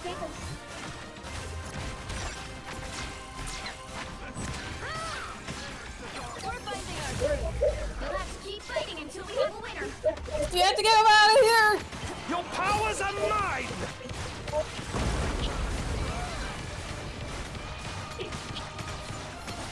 Alright, come on, we're almost there. Come on. Yeah, we We got did him. it. Another. That was fantastic. Great job. Oh yeah, perfect. Great work. It was low-key a good victory. Well, still doesn't matter because we still won. And also bullshit that Wolverine is there. I should be there in that MVP spot because of the 4 I got. Not to mention a very surprising amount of enemies I got, like with my pressurized water gun. Well, I healed 25,000. 1 moment. And I healed 9,477. Oh, also I got the gifted healer and quad awards. You know.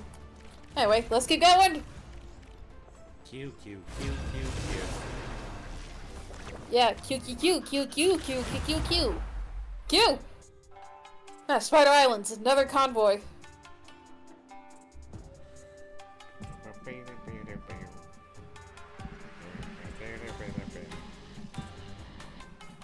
I'm gonna change it up and I'm going to go with Moon Knight today.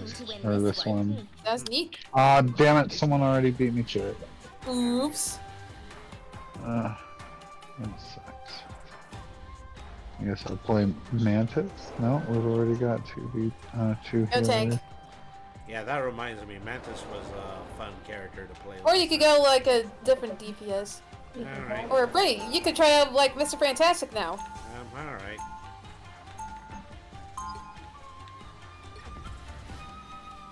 Oh, now the guy that was Moon Knight just traded off. But Yeah, we've got Venom, Spider-Man, nothing new. Simple. Solve Venom, everything. Penny, and Spider-Man all here. So. Let's get started. Oh, fun fact, like my team of old, like with the spider heroes is very much one of the most broken. Yeah, like pretty much they can burst into a bunch of spikes, like symbiote slime. Right, yeah, no, it's not a bad team-up ability compared to some of the others. Yeah, considered Although one of the best. the most broken is the Hela, Thor, and Loki, where they just get infinite lives. And also check me out, I'm up on the wall. Whoop. Double Super Saiyan! All right, let's see here. Whoop. Oh, got their mantis like immediately, like several seconds in. Ah.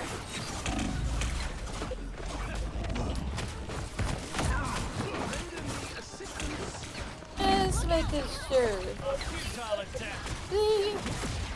Ah.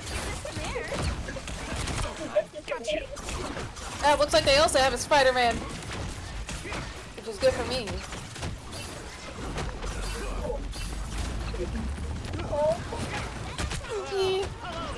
Yeah, that's right. Use that shit, bit. Oh, they got me. Oh god. I'm Yeah, too maybe far because they have forward a with Moon my Knight. Venom. Yeah, they do have a Moon Knight. That's who got me too. I'm still moving. I'm still essentially moving. Okay, this is kind of busted. Yeah, you think? I've never, had such good defense. I am ready to put on a show. Yeah, it is pretty absurd, isn't it? Well, I mean, more than 1,000 manga volumes can't be wrong. I mean, yeah, man. Who said One Piece could ever be wrong? I'm gonna be king of the scientists. I think he's already achieved that at this rate. Oh god! Alright. Iron Man. Of course, their Iron Man is fucking hiding on top of a roof! Yeah. There's still more work to be done. Damn, and their Moon Knight is pretty mean. Look at their Iron Man, it's just out there!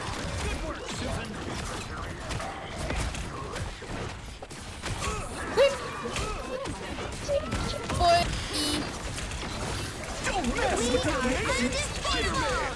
Alright. Okay, webbing bad. Oh yeah, webbing really bad. I got your back, hero. We stop fighter. Whoop. It's a good thing that we have Sue, but that means that we both got double health. Let me return the favor.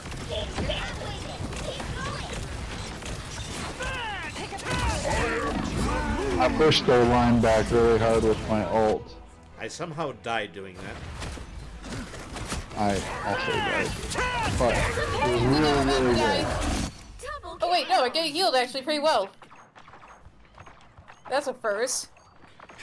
Right? Bring on the chaos. It's the grand finale. Let me return the favor. Invisible? I am ready to put on a show.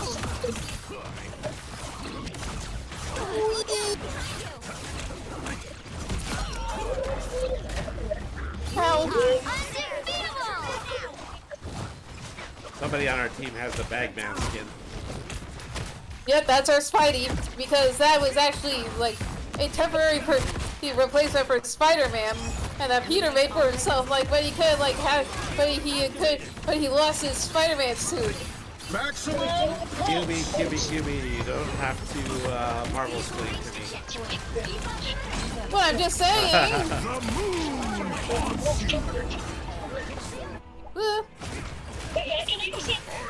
Hey bastards. Oh, got their little snow from behind! Ah! I won't rest until this This is solved. I still need That you. almost hurt. Spider-Man is Just a little help, trying to please. be all up in our Kool-Aid.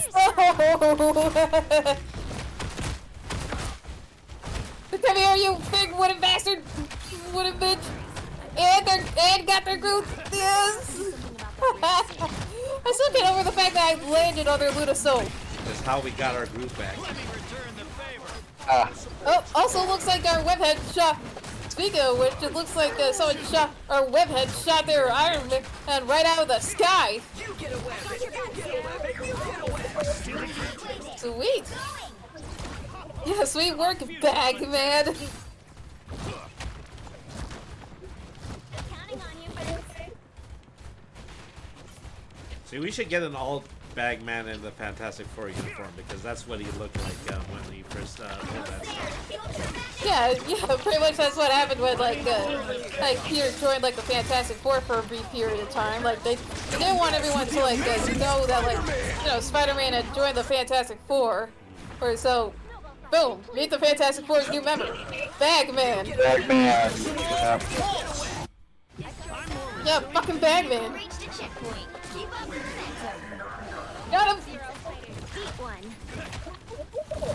You've got to Eliminate his remains.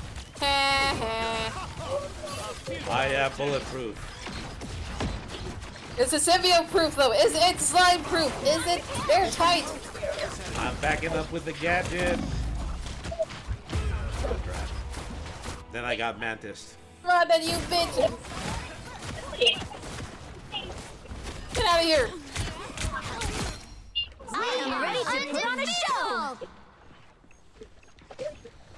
So a lot of times the thing is that often I like to bait the opponent. To something to like, make the group raise his walls because that actually does hinder his own team more than it does ours. Ah, drive. No, I'll How hide the hell did I my. dodge all of that? I'll hide my Spider-Man. Everyone's both at the same group time. along. Double KO. I'm not ready to give up yet. Sometimes I wonder if I should still be alive. Like, look at that, I just killed their Moon Knight! Hey, come here, Groot! Ah. Get over here! And I look even cooler in this snowy symbiote skin!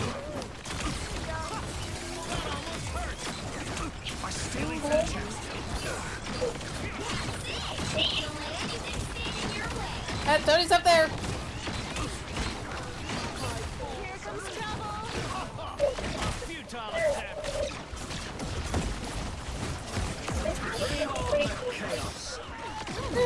Invisible.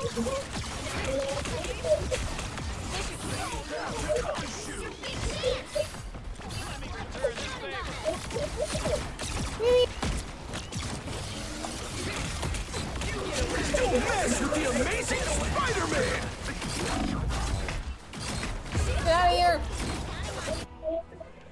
Something happened that was unfortunate. I'm fairly sure like the opponents don't even stand a chance at this rate. Oh no. Like, look at this! I survived! I survived the maximum pulse! I didn't even get to come back, Win, we all won. Gosh, what does it take to get an MVP around here? Mm-hmm. Yeah, nah, don't. Yeah, Daniel doesn't deserve that. I do! Because I'm the coolest here. And you saw what I did? I landed on their little snow! Alright. Everybody gets upvoted. Yep, we won. We get upvoted. Props to all of you who think over me being like a good teammate and not being toxic. And yeah, look at Bagman over there. He even got like, look at his ass. All right. Another one done. Another one starting. Yep, that's right. We gotta keep going with this. So yeah. Oh hey, look, we're right back here for Shin Shibuya. So yeah, I've concluded that I like Sue and Reed. They're both pretty great additions.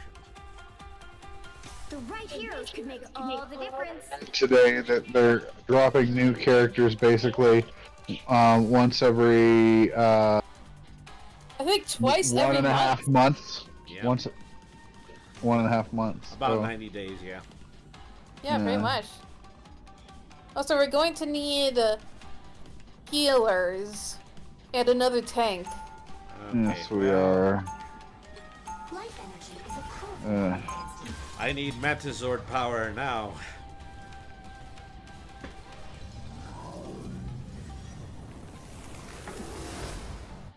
The Guardians of the Alright, so we gotta stop Spider Zero from being rescued.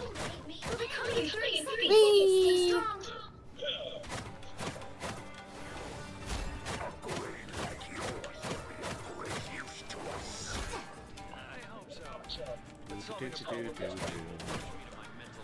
I'm Mantis. Who said anything about solving this whole timeline?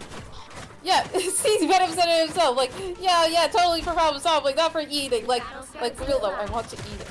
You want to eat it? Your brain, Richards. Give it to us. Give it. Brain drain. Brain drain. I don't know That's what... why you should be like me, Mantis, and have, well, like us, Mantis, because we don't got no empathy. Well, they do. Oh, everybody's got empathy. That's why my powers are so busted.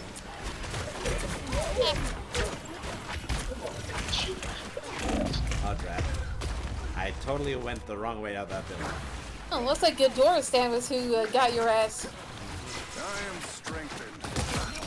I've got your circle of life. Oh, don't worry, I just landed on him. Yeah. Whee!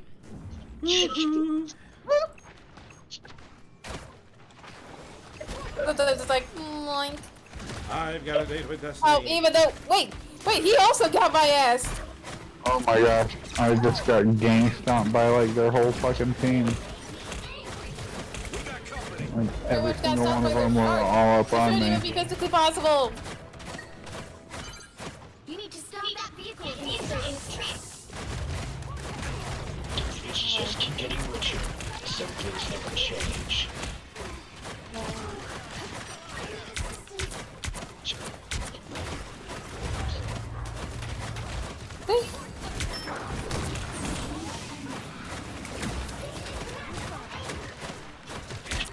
My life force is exposed.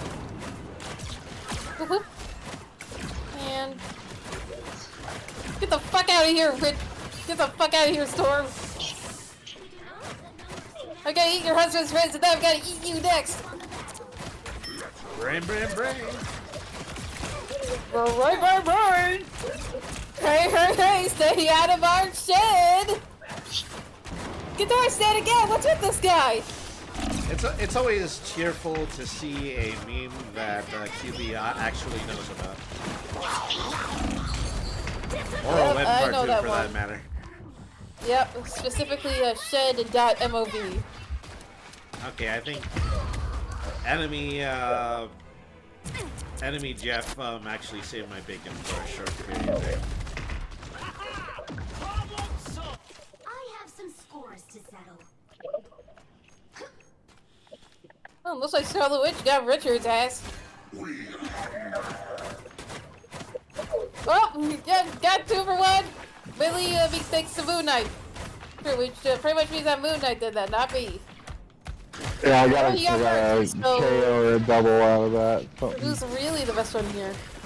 But their Iron Man snapped me Ah, like a twig. fucking trying to. And I tried to screw up their shark.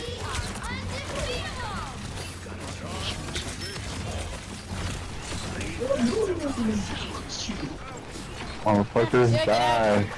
Yeah, it's fun to walk through the enemy with Mantis' ult sometimes. Oh yeah, totally fine. Especially if I'm here. Oh god, did I just heal Winter Soldier? Das Winter Soldier. Oh god, yeah, it's Santa Claus 26. Ho ho ho, you motherfuckers, now take this! God damn it, they're I decided Iron that Man cool just isn't again. working it anymore. But far worse than that.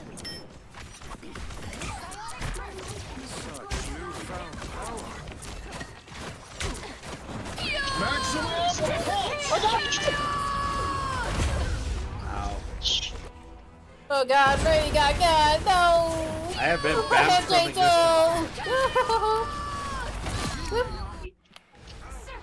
Again! Phew, that's better. Now might be a good time to stop them.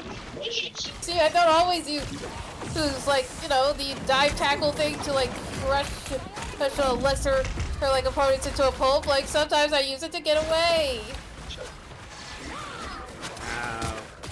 Look. Oh, neat! I'm on the top of a roof. I live to fight another day.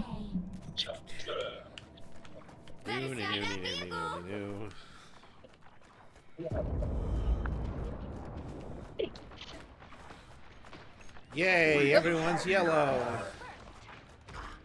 Oh yeah, everyone is yellow.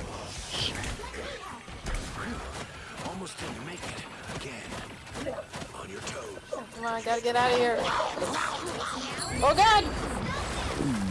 Up there, Jeff just got me. Ah. No, no, no. Ah, you saved me. Thank you, Cube. Oh, Yeah, no I'm problem. dead. Yeah, the only one that's allowed to eat everyone is me! Or, us! You know, Venom! Like, I got a parasite! I got a parasite! The Eye of Agamotto! Whew. Base healers! And I'm the only line of defense here!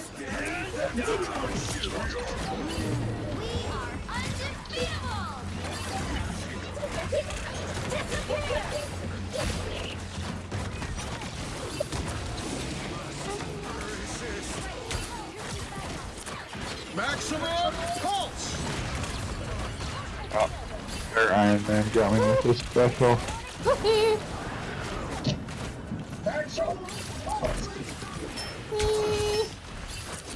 I'm giving it back! At what cost?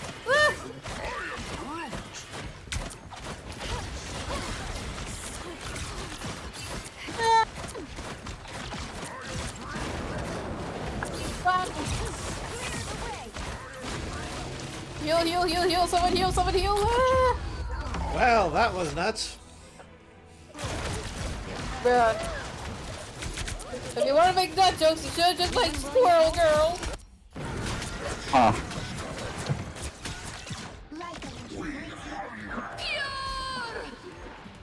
Gather Strange! Ah! Wait, no, I got the Invisible Woman. Yeah. I also dodged Scarlet's attack.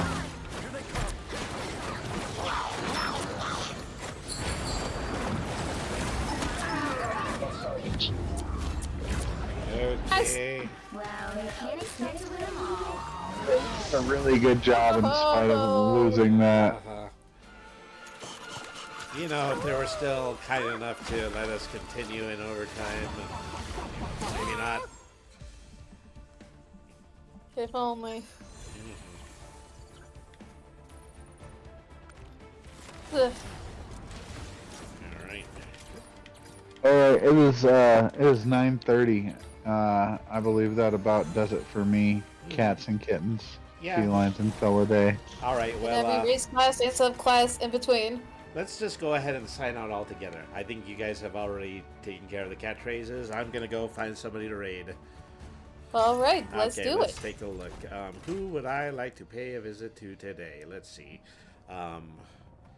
I think, say, Miss Lala is on, so is Tia Singer. Also maybe, Runia the Witch. Let's see. Let's just say who's closer to the bottom of the list. Okay, so we're gonna go over to Runia the Witch right now. She seems to be playing. Actually, she just shifted on me. Okay, Steve Militia, Majo. Runia the Witch. Right now, she is playing Sea of Thieves. So we're going to go head over to there. Thank you, everybody, for tuning in. Have a good night, everybody, and thank you very much for watching. Goodbye, everybody. We'll see you next time. Bye-bye, everyone.